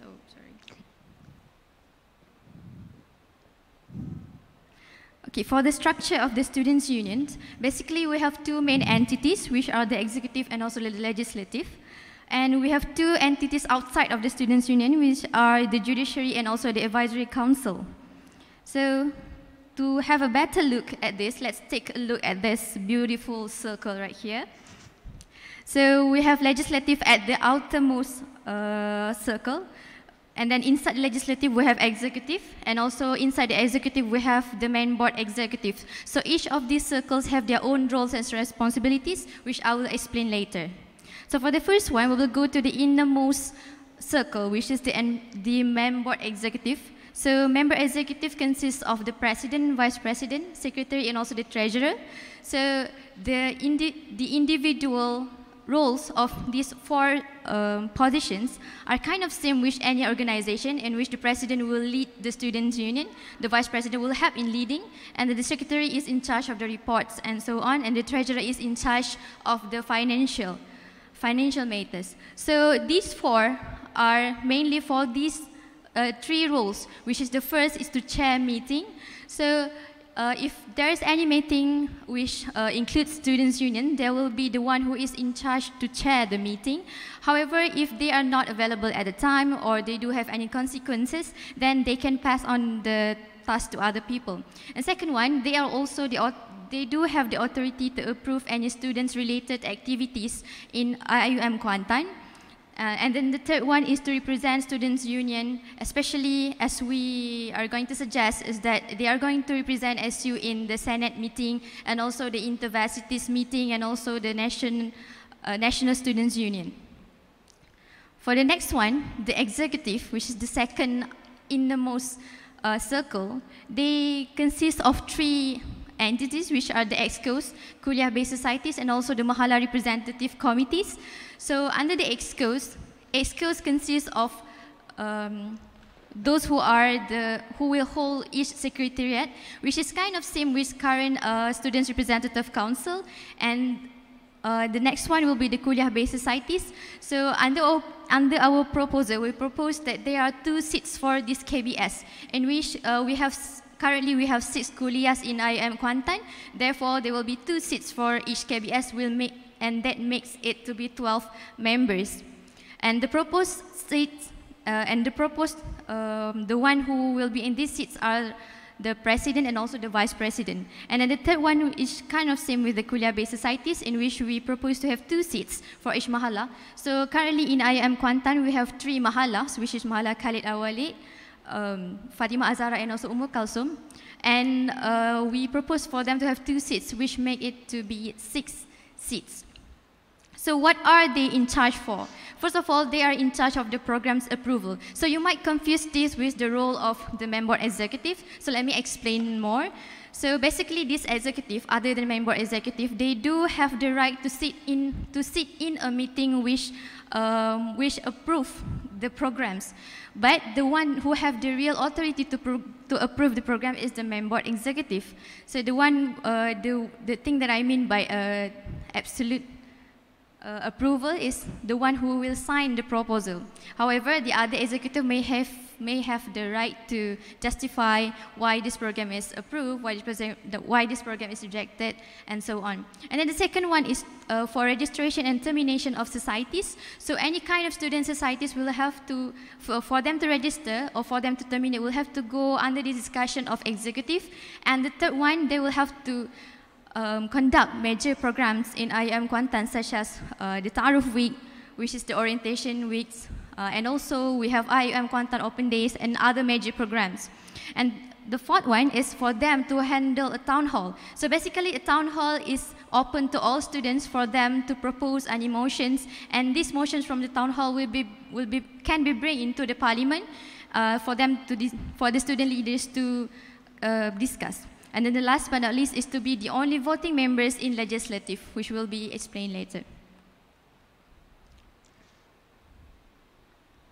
So for the legislative, we have 2 types of members, which are the voting members and non-voting members. So the members of the voting members, as I have mentioned before, are the executive members, and the non-voting members are the presidential of interest-based societies or the central clubs.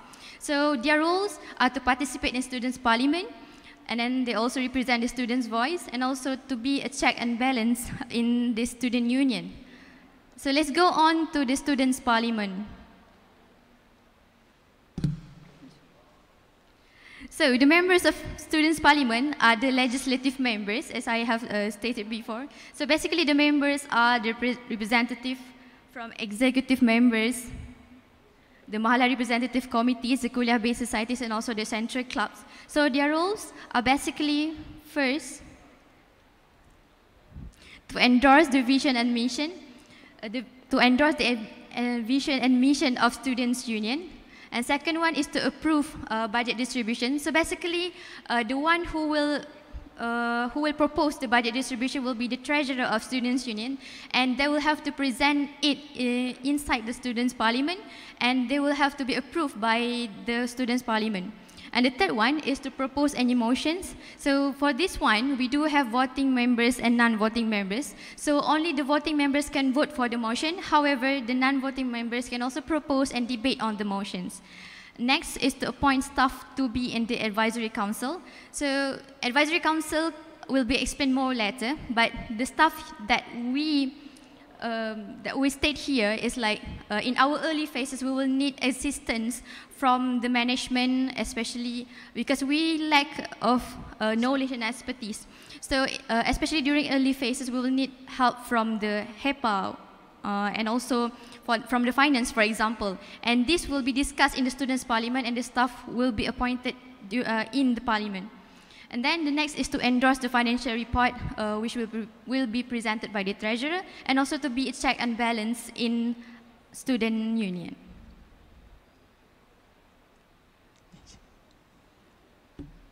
Next one is the judiciary. So this judiciary is not participated by any students. It is by the Office of Legal Advisor, OLA. The reason why we do not want to involve any student in this is because seeing the condition in IIM Kuantan, which all the students are not really law related, are not in that field. So we only kind of deal with sciences. Therefore, we think that we do not have any expertise or enough knowledge to be in this judiciary system. So it will be handled by Office of Legal Advisor, OLA, and they do have the authority to expel any student union members if they are found doing misconduct or any misconduct. The next one, the Advisory Council. So their role is to advise any decisions made by the Students' Union. However, their advice are not binding to the Students' Union, meaning that the Students' Union may accept or may not accept the advices from the Advisory Council. So why do they have to advise the decision by Students' Union? This is to ensure that the decision made by the Students' Union are in line with IIUM vision and mission, and also does not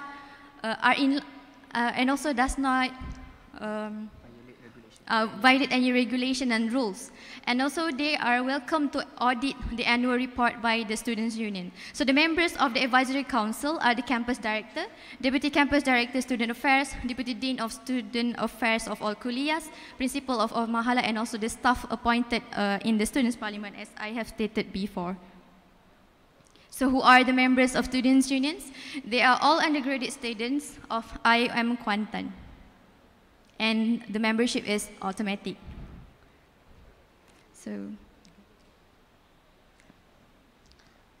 All right, Bismillah. So regarding the funding, first one. Sorry. One is the funding structure. The first one, the flow. So basically, where does the money came from?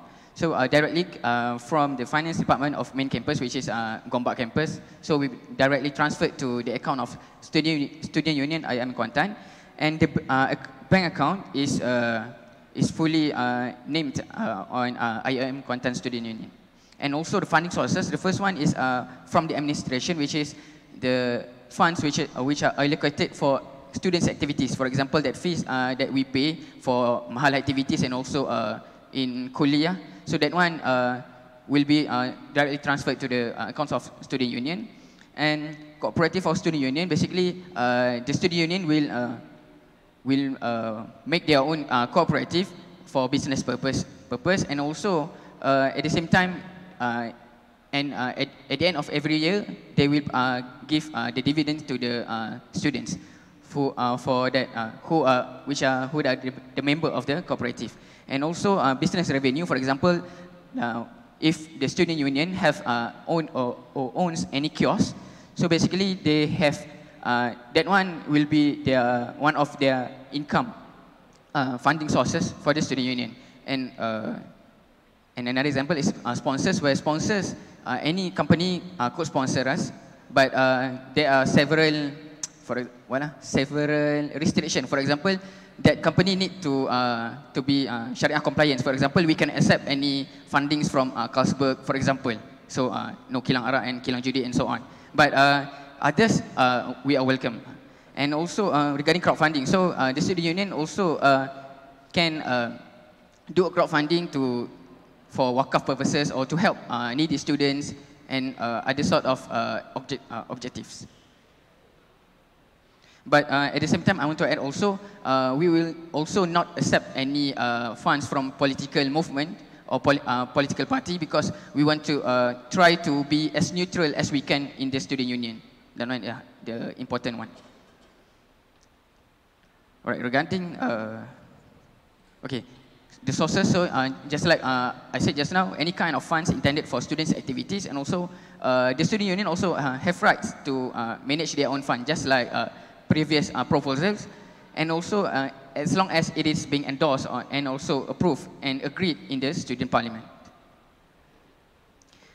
Next, regarding sponsorship, in terms of bureaucracy, the approval will be directly from the student union main board, and also the flow will be directly transferred to the student union account.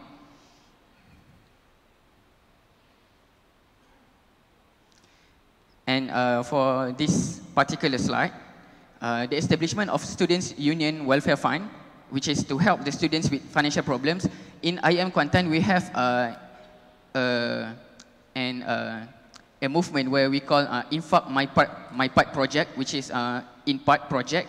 It is main objective to help the needy students to support their daily life activities. For example, if they have any death of their family, or they have any disaster came upon them. So this kind of funds will help them to survive. But at the same time, during this time, the kuliah will handle this fund. Although the initiative was done by the SRC, but we give the responsibility to the kuliah to handle it. But in establishment of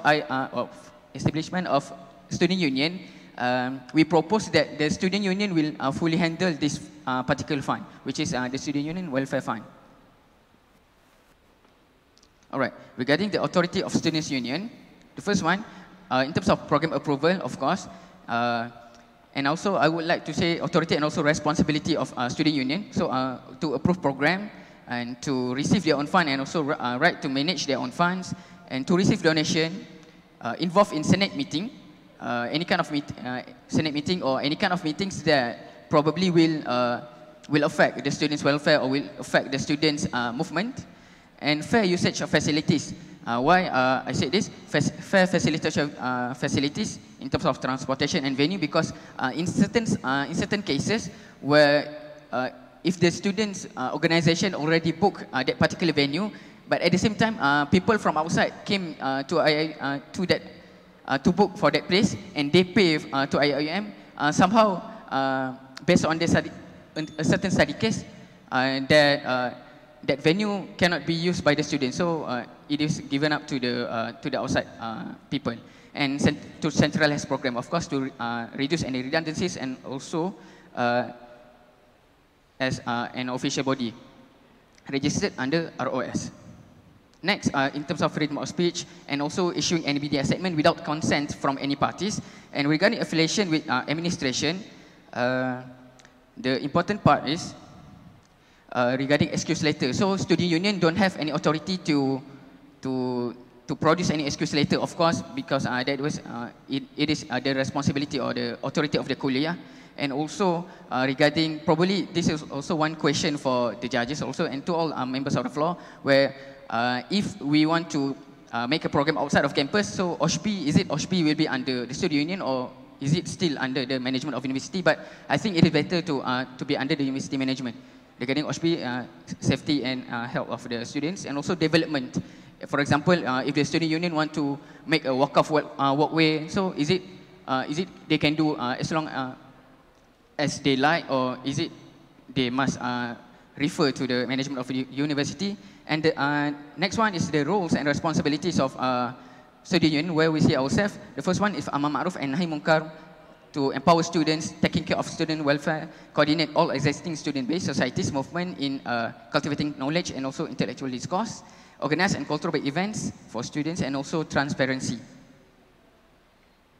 And the privilege that we propose is to have their own operational office and to have their own to have allowances, for example, travel allowances, and reduced fees, either tuition fees or mahalah fees, and also able to choose hostel room and own parking vehicle parking space, which already being implemented in IIUM Kuantan for these two things. All right. For the next one, for the electoral system. So for the EXCO members, we have two types of seats, which are the general seats and also the kuliah seats. So the meaning of general seat is that no matter from which kuliah you are, you can vote for the position. And for the kuliah seat, only the students from that kuliah can vote for that. So under the general seat, we propose for two seats, which are the president and also international. The president, we believe that the president should be a general seat because we believe that the one who lead the students' union need to be acknowledged by all students in IIUM Kuantan. And as for international, the current international students in IIUM Kuantan is no more than 40 members. So we believe that it should be a general seat there. And then for the kuliah seats, we propose for 2 seats from each kuliah, which is the same as current practice in Student Representative Council. So the reason why we do the EXCO members in this way is because we believe that if all seats are made to be general seats, then there will be possibilities that there are some kuliahs which could not send their representative, and that will make unfairness in terms of decision making and also in terms of students' voice there. So the eligible voters are all the undergraduate students, and each position will be determined through shura among the executive members. So this is for the EXCO members. As for the kuliah-based societies and also the Mahala representative committees, we also would like to urge for them to have elections. As for the currently in Mahala representative committees, they do not have any election. They just have interviews. However, when students' union concept is implemented, we think that it is important for them to have election because they do bring the voices upward inside the students' union. For the next one, this SOP for proposal submission, if you are an IIUM student and you are used to making programs, then you will think that this is just the normal procedures. So I will explain in short. So the proposal submission must be 14 weeks prior to program to the member executive for them to discuss with the executive members, and all the programs must follow the university rules and regulations. And if the program is approved, then the program manager can collect the approval letter for next steps.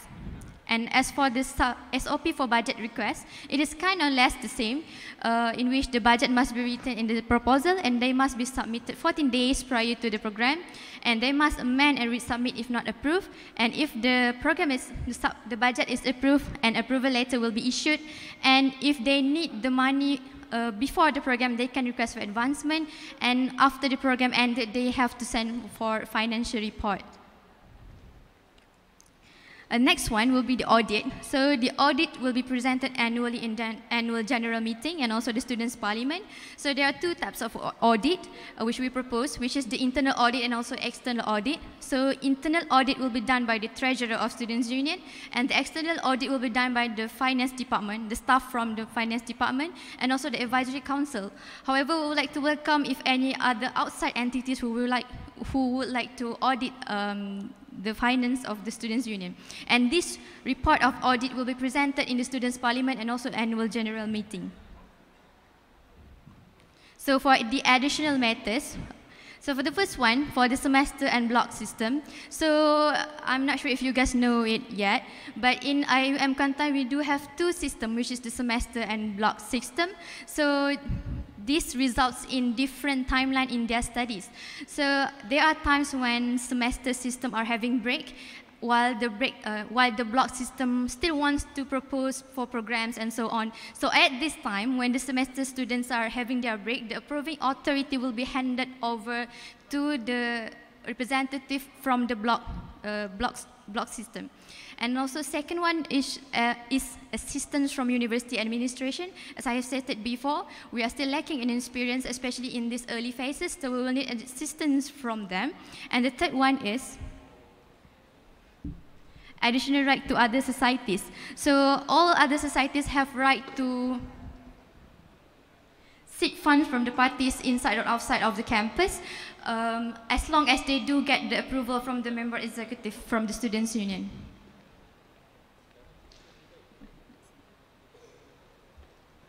All right, next, the last one, implementation of phases of student union. Basically, the implementation phases already been discussed during my tenure, and I was the president SRC of the SRC 2017-2018.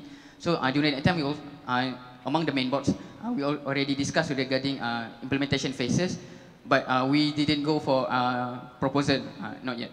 And the first one is introduction, also briefing, which is the explanation to the SRC, and proceed for town hall, where we already done that in IIUM Gombak, and also we look forward for second town hall. And also the official media of SU, where the current page of the SRC Kuantan will try to convert its name to IIUM Kuantan Student Union, and also the amendment of IIM rules, which probably depending on the kind of structure being proposed by the students, which suits the IIUM rules. That one we have to, but of course this one will be done by the administration or management of the university. And also regarding the SU constitution, we'll try to probably adopt based on the current SRC's constitution, but with the help from probably management of the university, from the other students, and also from KPM also, if needed. Okay. All right. Phase 2, launching of students union, registration and launching. Introduction, concept, and also SOP of programs probably will be done during the induction. Also, the coordination in movement of all societies being done during the induction. And we look forward for the first program being fully organized by the student union, and try to increase influence and trust among the students regarding about the student union, because we see right now, even the SRC also didn't have any quite less support from the students. Also KBS and MRC. We can just look at their programs, just look at their participation. And planning system and also bureaucracy, which we'll try to details during the phase 2. And phase 3, the last phase, is establishment of the system, where the excos and also all the executive members able to execute their role fully functional, and establishing a system and financial system, and to be the reference for other MPPs and SRC from other campuses, and to produce or to develop a strategic plan for the student union, and we look forward for it. And as for the conclusion, the potential of the students could be unleashed by giving them more responsibilities in governing themselves, but however, in terms of Kuantan campus, we have to consider the capability of the students, because as we mentioned earlier regarding the commitment, and also all sort of small little problems that we have to take note. And if this proposal being approved or being picked, it is open to be amended by the future SU members, depending on the agreement in the student parliament. And also the implementation phases, we suggest not to be in September, because the introduction phases will still not being run quite completely in IIUM Kuantan. So we need more time, probably during the second tenure, half of the tenure, next tenure. So I think that's all from us. Thank you very much. Assalamualaikum warahmatullahi wabarakatuh. Waalaikumsalam warahmatullahi. Thank you, the representative from SRC. Yes, question from the judge. Question from the judge. Hi, salam. My name is Fikri. So I got two questions. Yeah. Yes. You may want to look to your proposal, Article 4.4, where you mention judiciary, where you want to let OLA or Office of Legal Advisor to take 100% in charge of students' activism, because you say there is no student with legal background to assist. With the same argument, I would like to ask, is there any accountant background from Kuantan campus that can actually go into details of every financial transaction?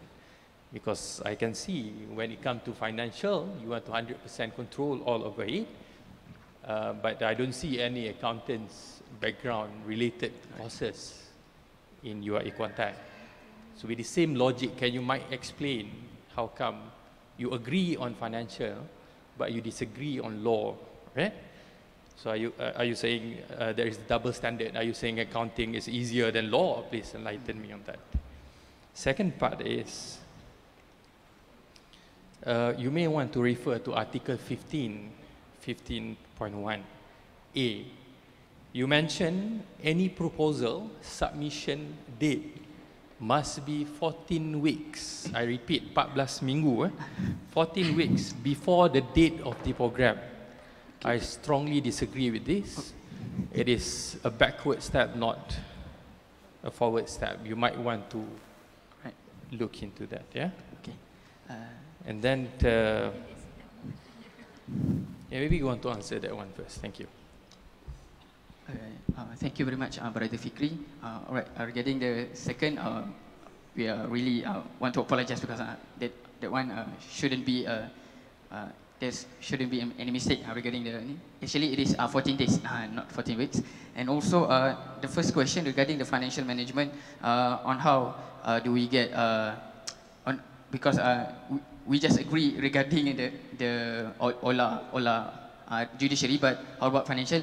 The first one, just like we mentioned earlier, we really seek for the training from the staffs, and also we really want training and also some knowledge from the staff, because they have the experience, and also that's why we have the advisory council, because we see that by having the advisory council, and also the students can appoint any staff to be part of the advisory council. Probably we want to propose that the students should appoint the staff from finance department to be part of the advisory council to advise or to provide trainings for them. So you are saying you cannot do the same when it comes to law? Because you said, I think, right, when it comes to judiciary, you let the officers take 100% in charge because you don't have any merits or competency. Why don't you do the same as what you have suggested for also the judiciary?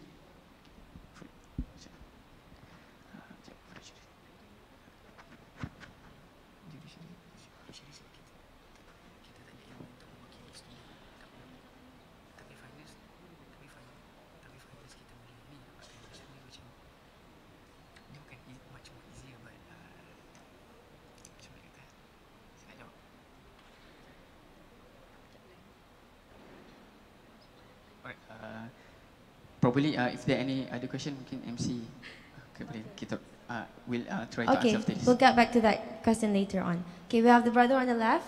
Bismillahirrahmanirrahim. Assalamualaikum warahmatullahi wabarakatuh. My name is Muaz from Yang Gombak, Kuliah RKSS. Okay, as you all know, that student union will be will be having more works and lots of work compared to SRC, right? I'm just curious, how you can make sure that the president or the main executive will be focused more on student union. As you all know that in compared to Gombak, Kuantan campus, the science stream there have lots of work, right? So how can you make sure that this executive committee can focus more on the student union rather than their works as a student? Thank you.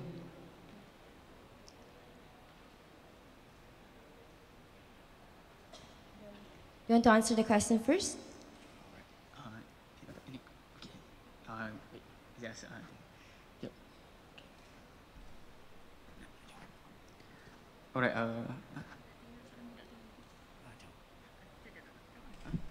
All right. Regarding the question from Brother Muaz, how can the students from IIUM Kuantan can focus with their studies and also with the high commitment with their academics? The first one, that's why if we compare the structure of the student union to other proposals, we propose a structure where we have a lot of manpower inside the structure, where the KBS and also as well as the MRCs, SRCs, or the EXCOs we call in this proposal. So with the help from most of these, we said student leaders,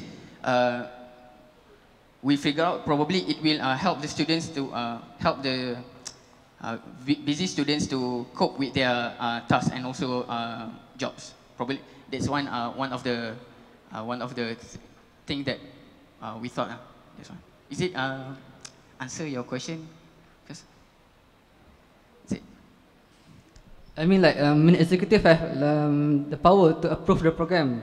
In compare before the proposal, I know that Kuantan campus have what you call as SDEV to approve the program, right? So in this, if the proposal approved and this proposal will be implemented in Kuantan campus, in compared to SRC, they have no power to approve the program to, I mean, like the matters related to approve programs.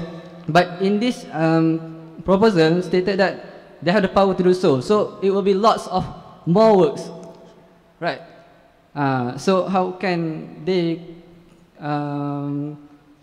settle that? Thank you. Okay, thank you. So that is one of the question when we'll try to make this proposal, because students wanted power, but at the same time regarding responsibilities, it's not. It is very challenging for them to cope with the responsibilities. And in this case, in our proposal, we didn't state any gap year, to have a gap year or to have any kind of holidays probably, but it is open to be decided by the student union, because it is quite hard for medical students or dental student to have a gap year, because they already studied medicine for 7 years, and if they try to extend until 8 years, I'm not sure if the medical students or dental student wanted to go that far. But if they really wanted to have a gap year, then by all means you can go for it. But in this proposal, we did not tell, because we feel that it is up to the student union to decide for themselves. I think it is unfair for us, which, for example, I'm from Kuliah of Science. We didn't know the current situation and also the future situation, how can it be. So that's why we gave them the power to decide for themselves. That's all. Okay, thank you. Can I have the sister in the middle to ask a question? Thanks. Okay. Bismillahirrahmanirrahim. My name is Siti Dayana Zawani binti Ahmad Fathi from Kuliah of Economics, IIUM Gombak. I have two questions. My first question is regarding the OLA has the authority to expel the student union members. From this amendment, doesn't this shows that there is still limitation in the movement of student union? Because I think the autonomy of the students will not be achieved if this judiciary will be implemented. And even if the student union members do something that break the rules of or regulations, you can just give the authority to the members of student union, maybe the higher authority to decide on this. To add from the judge just now, that you give the justification why you choose OLA to decide on this expellation, because Kuantan students doesn't have background about the law, etc. And then even the judge said that about the students also doesn't have accounting background to justify their financial transaction, etc. So why don't you take my suggestion, which is to create a unit of JK Perundangan in the students union to cater this issue. Okay. Also this suggestion, right? Okay. Second question is regarding the roles and responsibilities. If you go through the roles and responsibilities of student union Kuantan just now, stated in the slides, also in the proposal, things like amar ma'ruf nahi munkar, empower the students, etc. I can say that most of these has been doing by the current societies in the university, which is like the amar ma'ruf nahi munkar. We have dakwah by society doing that, and other roles and responsibilities that been doing by the current SRC. So what's the function to go from the current system to student union? Because I don't see the role of student unions, of the sense of student union in the proposal. That's all from me, thank you.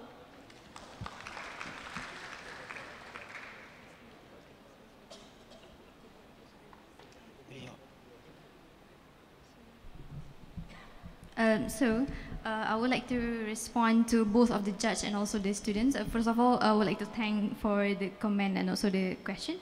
First of all, I would like to agree on the comment that has been stated right now, just now. So basically, we do have lack in experience in a lot of areas. However, there are some things that we think that we can handle by. In our proposal, we have stated several steps in order to ensure that the members of the student units can be trained better for the financial. For example, the staff appointed by the advisory council for this financial matters, I believe that there must be officers for this finance until at the end of the day, because finance is not something that is easy. But then finance can be found in almost all organizations, but not in law. So there are also in terms of the financial, we do have internal audit and also external audit, which will always check and balance our usage of the finance and so on. So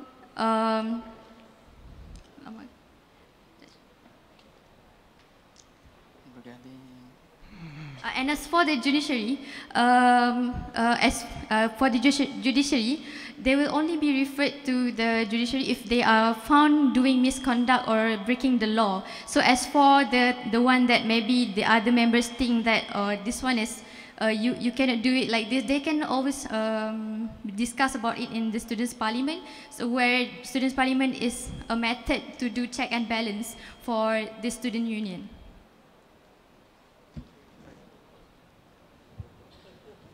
Are you guys, have you answered the question?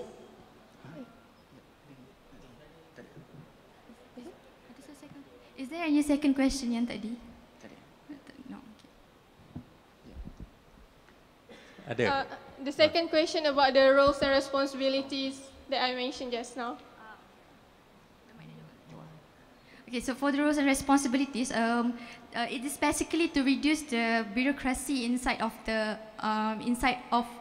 the organization. So for example, and for the status quo is that we will have to go for approval from the administration, and then as a student representative council myself, we cannot ensure, although we can centralize all the programs, but since the approval authority comes from the administration, sometimes there are also programs which we terlepas pandang, and then we feel like if the approval authority goes to the student union, then they will have higher responsibility in making sure that the programs will go along the vision and mission that we have suggested just now.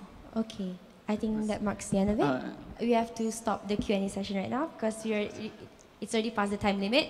I'm sorry to those who are already lining up to ask questions, but we have to stop the Q&A session now. Thank you to the Student Representative Council from IIUM Kuantan campus, Brother Ismail and Sister Madiha. Okay, so we are down to our last presentation, which is the 8th proposal presentation. And the next proposal presentation will be from a Kuliah-based society, KBS. The representatives are from one I call Kuliah of Law, and the other one is from Kuliah of Economics. So they are the president of their Kuliah-based society. So are you guys excited for the last presentation? Because you guys want to end this immediately. Okay, we're almost there. We're getting there. Hold on to your seats, okay, guys? We're getting there. Let's just wait a couple of minutes more. Then they'll be done putting on their mic. Both representatives are brothers from the president of their Kuliah-based society. Okay, so now representing their Kuliah-based society, Brother Ahmad Farhan bin Rosli from Law Student Society and Brother Aidil Aizuddin bin Razlan Rizal from the Economics and Management Sciences Society.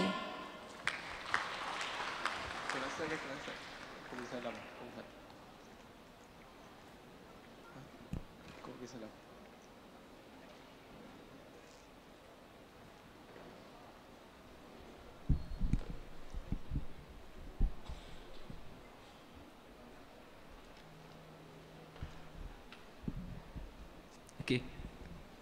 Hello. Hello, testing. Bismillahirrahmanirrahim. Assalamualaikum warahmatullahi taala wabarakatuh.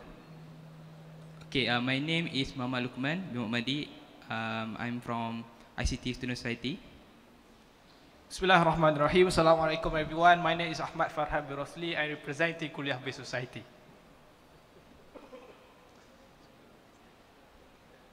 Inshallah, for our session, we are going to discuss about the opinion or the view from all Kuliah-based society in international university regarding the idea proposed on student union.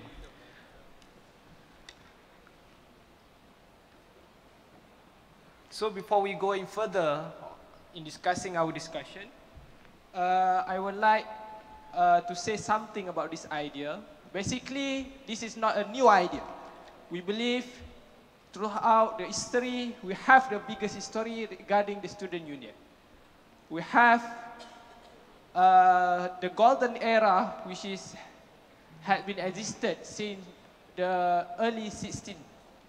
And Professor Muhammad Abu Bakar, the lecturer of University of Malaya, currently say, what is the student need to have a philosophy. Student organization need to have a philosophy, which is, I believe, in order for us to discuss about student union, we need to have a strong philosophy, the strong idea that we can hold, kita boleh pegang pada idea itu. Jadi saya memetik, I take the view from Professor Muhammad Abu Bakar when he write the article, The Philosophy of Student Movement, Student Organization. May I quote in verbatim, falsafah perjuangan mahasiswa adalah manifestasi dari status mereka sebagai pelajar universiti, fungsi mereka sebagai rakyat yang sudah dewasa, dan situasi mereka sebagai kumpulan individu yang seringkali terdedah kepada dunia semasa. Profesor Muhammad Abu Bakar, 1961. So we believe with the emergence of the new Malaysia, with the current proposal brought by our Ministry of Education, we believe IIUM will lead the way to establish this student union in Malaysia. Next, this is a few historical background. I propose all the student leaders here, you must read our history because we have the history. We cannot claim ourselves to be the person that memulakan sesuatu. We must claim ourselves, we are continuing the journey or the struggle of the past generation. So the peak of student union, as I said before, in the early 16. So then proceed to the First Amendment of AUKU, 1971, Second Amendment in 1974, which is at this moment, the student union had been neglected by the government due to the power of the student. Next, 2009 and 2012, after a long history, after a long time, the government tried to open the opportunity for the student to speak about their right. And then latest amendment that have been passed by the parliament the last year by our beloved minister. Now I will pass the floor to my brothers Brother Lokman. Okay, so you guys probably are guessing. Okay, so what is the KBS want to say for the student union? So basically, after we have discussed among us, is that the nature-driven are separated by three, which are the first is the principal body, the influencer body, and the student support body. Okay, for the first principal body, representing its member views and interests within their institution to the local community and nationality. For the second part, the influencer body to the governmental and other bodies and institutions regarding the reform, development, and implementation of the appropriate policies, legislation, and regulations. And the last part of the student society, the student union, is the student support body. This is to ensure that students experiencing problems with student life can get the support and help they need and seek to minimize the likelihood of this problem occurring. So this is actually the objective of the student union.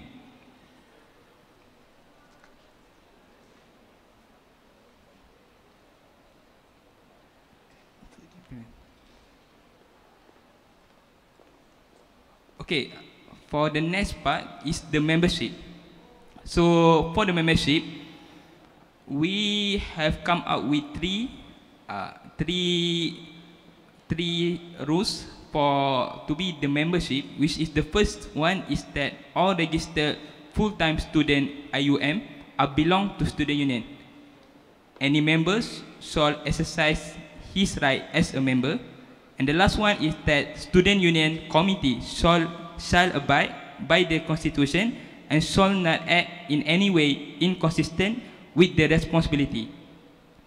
The right of member, any member whose membership have been accepted and endorsed by the management committee shall exercise his right as a member. This includes to participate in the general meeting and activities conducted by the society and to vote and be voted as office bearer to the society. So this is basically what the KBS want, is that we want that the management committee should have the right as a member in terms of participating in general meeting and activity that is conducted by the society, and also to be voted and to vote as office bearer to the society. This including the KBS side.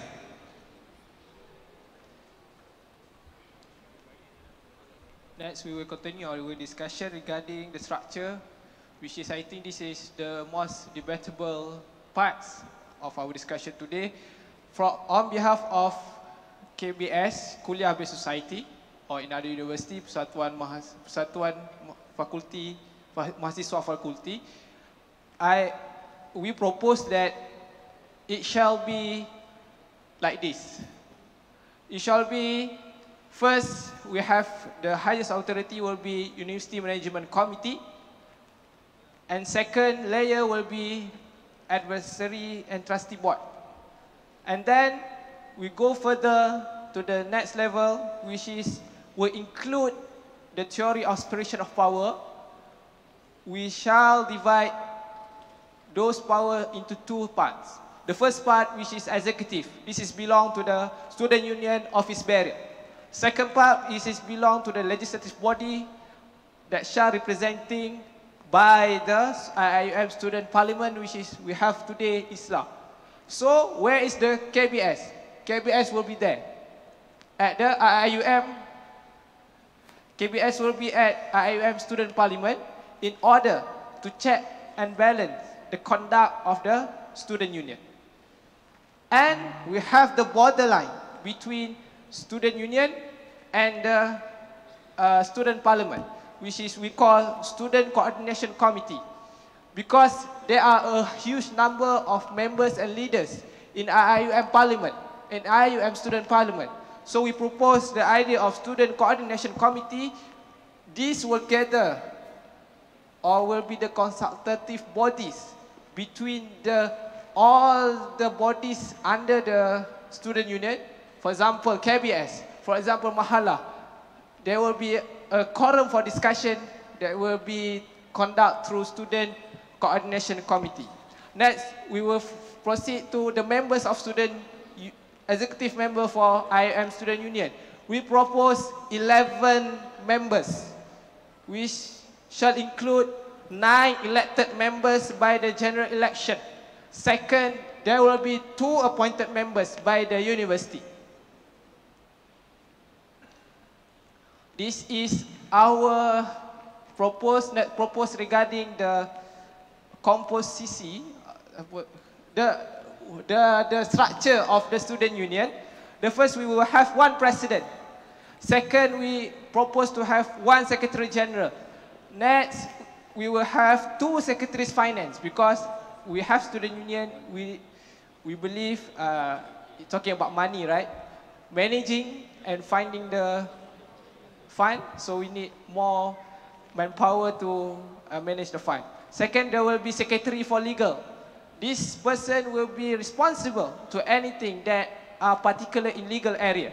Next, there will be secretary for corporate communication, secretary for student empowerment, secretary for social empowerment, secretary for welfare, and 2 secretaries we will provide for our beloved international student.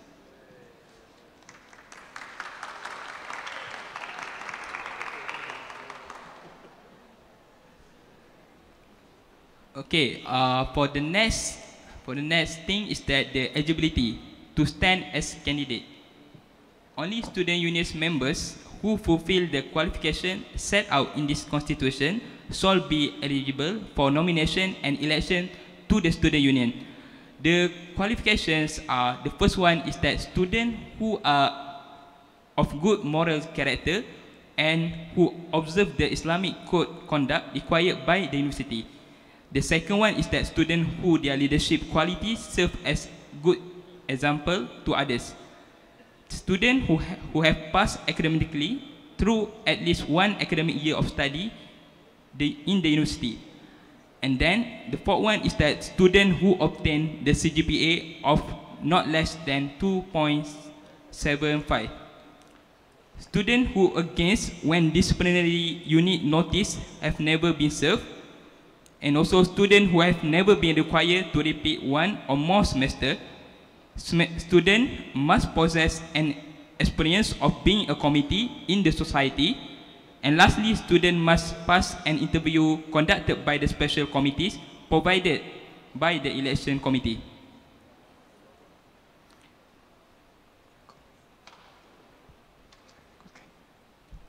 Okay, so the next one is that how do we elect student union?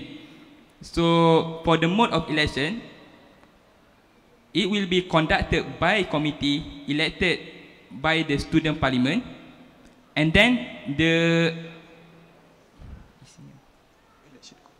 election committee shall have powers to make, amend or repeat rules to regulate the conduct of any general election. And then lastly, the election shall be not exceeding 1 year from the date of the previous election.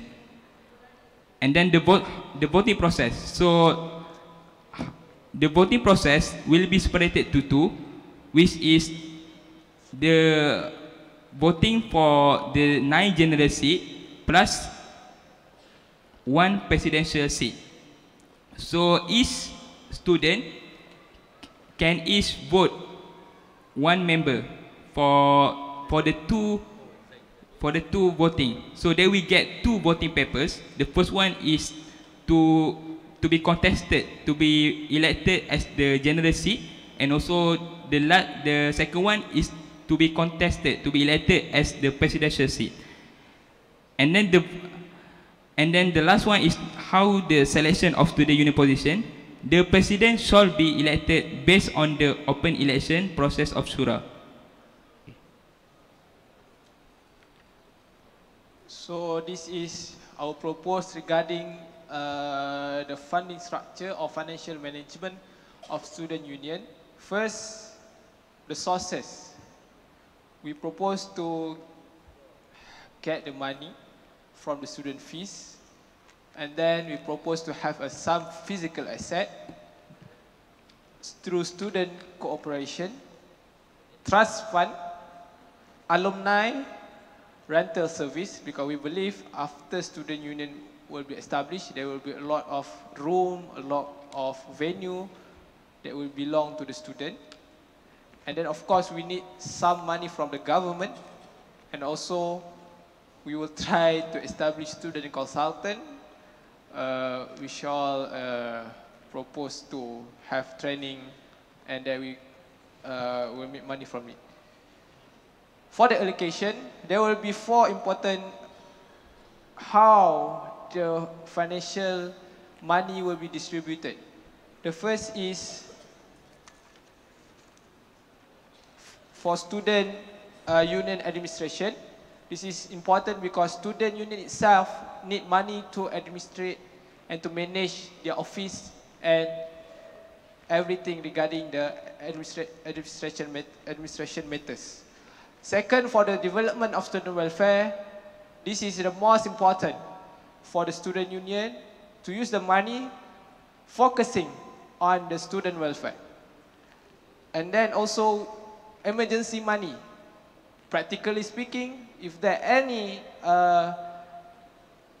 use of money for important matters, we will try to allocate. The student union will need to allocate that money for that purpose. And then of course, for the student activities, that the money will be distributed for all student bodies under student union. Lastly, big responsibility come, big freedom, huge freedom come with a big responsibility. In order to achieve this, KBS want to say something about the power and the limitation of the student union. First, student union shall act independently of the university. They shall be entitled to determine the use of its own funds. So the student union will have not really absolute, the authority to managing their fund. And then the student union shall make any diplomatic relationship with other parties in the condition must be done according to the law of Malaysia. And then student union shall be empowered to establish any company student cooperation that is considered necessary for the operation of any activity student union. And other agreement between the student union and university, the student union shall have full authority to manage and control the use of all premises of the student union. And the annual budget for all student activities of the student union and its company shall be prepared by student union officer. But in order to pass anything regarding the budget and the funding, we need to notify the student parliament. Islam must be notified because there will be the gathering of all student leaders in the IIUM to know where the money go and where we get the money. And then this is important part on behalf of KBS, the limitation. Any members seeking to establish a recognized society shall apply to student union. As student union may grant recognition if it is satisfied that the society is not in conflict with student union aims and objective values, the society proposed activities are deemed acceptable in the relation to the student union policy for the approval of the new societies. And this is the important part. We on behalf of KBS, we would like to say that student union may not interfere in any internal matters of the society under student union, because any bodies under student union shall have their own role to be played in that particular areas. So we propose that student union cannot interfere in any internal matters of the society or the bodies under the student union. Is that we end our presentation with the word from Professor Diraja Engku Aziz. Pelajar sambil mencabar, pengetahuan tidak berjuntai seperti pisang. bangsamu tidak maju tanpa pemimpin pengalaman yang punya pengalaman mencabar dan terpelajar. Wabillahi taufiq wal hidayah. Wassalamualaikum warahmatullahi wabarakatuh. Thank you, the representative from KBS. Can we have the let's open the session for the Q&A session. Can we have the question from the floor? We have one at the far right. Sister, you may go. You may start first. Okay, Bismillahirrahmanirrahim. My name is Tina Fatihah binti Sahlan, and I am from KLM IIUM Pago. Okay, so I want to ask about the CGPA for the student who will be in SU. So if we refer to the slide, the proposed CGPA is 2.75, right? So it's not the CGPA is too low, because as we can see the previous proposal from others, the minimum CGPA is 3.0. So I think 2.75 is too low, because as we know that our main responsibility as a student is to maintain and manage our studies well, despite our involvement in society and also other programs. So what point of view that you take 2.75 as the minimum CGPA for SU candidates? Thank you. Okay, so for the CGPA, actually that we limit it to, we only set the limitation for 2.75 is because that we think that this open up more opportunities for students to be elected for student union. Because we think that the value of student union, yes, that they need to focus on academic, but at the same time, not all members, not all humans are gifted equally. Sometimes there are students who cannot manage well in academics, but they still can strive in terms of management, in terms of leadership qualities, in terms of influencing other people. So that's why we set the limit to 2.75, because we want to open up more opportunities for students to run as student union. Thank you. Let's have the brother at the left. Assalamualaikum. My name is Fadli from UITM, and I'm concerned about, you said there will be 11 executive members, and that there will be 2 appointed members by the university. But what I understand is student union is student empowerment, right? So why, can you explain why do you need these 2 appointed members by the university? That's my first question. And the second question is here where you have said in the power and limitation where student union shall be entitled to determine the use of their own funds. So how are you sure that probably the first batch of student union would use their fund properly to, like you are from each different kuliah-based society, right? So probably the first leaders who actually enter student union would have that mind, we will have our own kuliah. But what if the future generation, where they have a mindset to actually menyeleweng the funds because they are entitled for their own funding. So how do you cater that? Okay, thank you. Thank you, brother, for the question. Regarding the appointed seat, because in IIUM, in KBS discussion, we also include the representative from this IMAC, which is Ibn Maktoum Club, under Disabled Unit Services Division, I think. So our idea, we appreciate the idea given by our special friend that we want also a seat, because currently, in current practice, in SRC, I think, there are also an appointed seat for the special friends, our special friend, Disabled Ibn Maktoum Club. They are allocated a seat. for that purpose, for the appointed purpose. And second, also we don't want to neglect our international friends, because we believe after this, because this is the open general election. So every student from the all kuliah will elect the student. Generally, there will no allocation more. For example, currently we have the representative for constituency for international, but after this kita takut ada neglected tu berlaku. Jadi sebab itu we propose to have one appointed seat for our friend disability IIUM club, and also if any person that supposedly he been elected but certain technical problem dia tak dapat lepas, so why not we give them the opportunity to contribute for the university. And the second question regarding power of student union, the second part, student union shall be entitled to determine the use of its own fund. Yes, I admit that.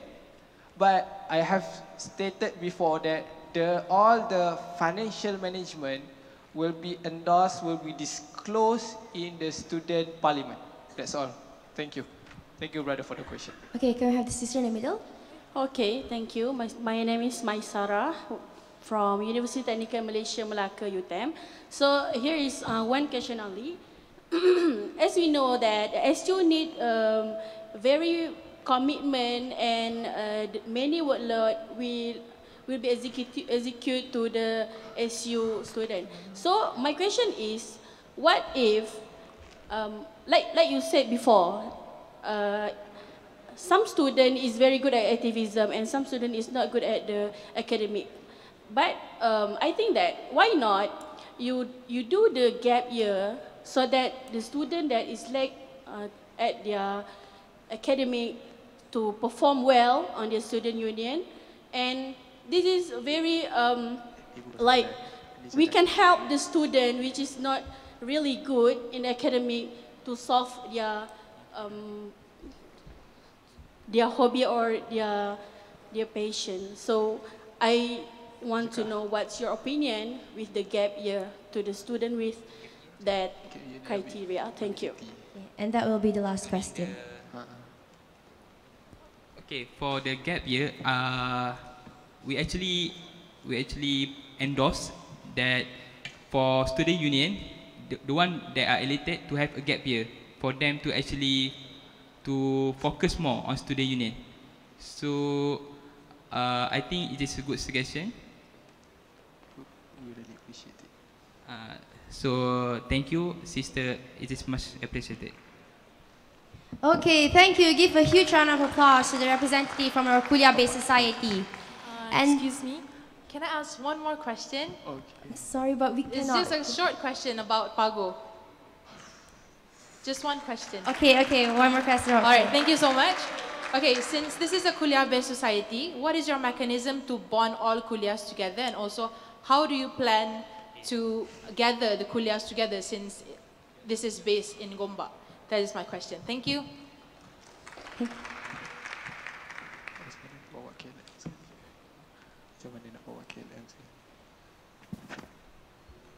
Okay, with regards to Pagos, actually from my experience, currently I'm the chairman of KBS. But the thing is that for Pago, personally, they have limitation in terms of transportation, and usually they cannot come to meeting that we conduct. So that's the thing. It is there are limitation. There are limitation for us to actually combine together. But I think that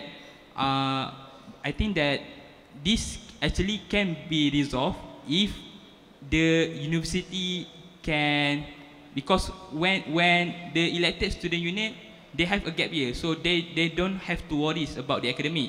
Okay, so that's the first thing. And then the second one is that for the university to actually provide transportation for Pago to come, maybe in terms of giving not a bus transportation, but a flexible, a mobile transportation where they can actually go back to Pago and come back to Gombak. Because I think that the main problem is that the distance between Pago and Gombak itself. So inshallah we will try to have a discussion after this and come up with a better solution. Thank you. Okay, thank you so much. And that marks the end of our 8th and final proposal presentation of today's conference. Before we end, I would like to invite the judges to deliberate. The judges to exit the hall to deliberate on all 8 proposals. And the audiences are requested to remain in the hall.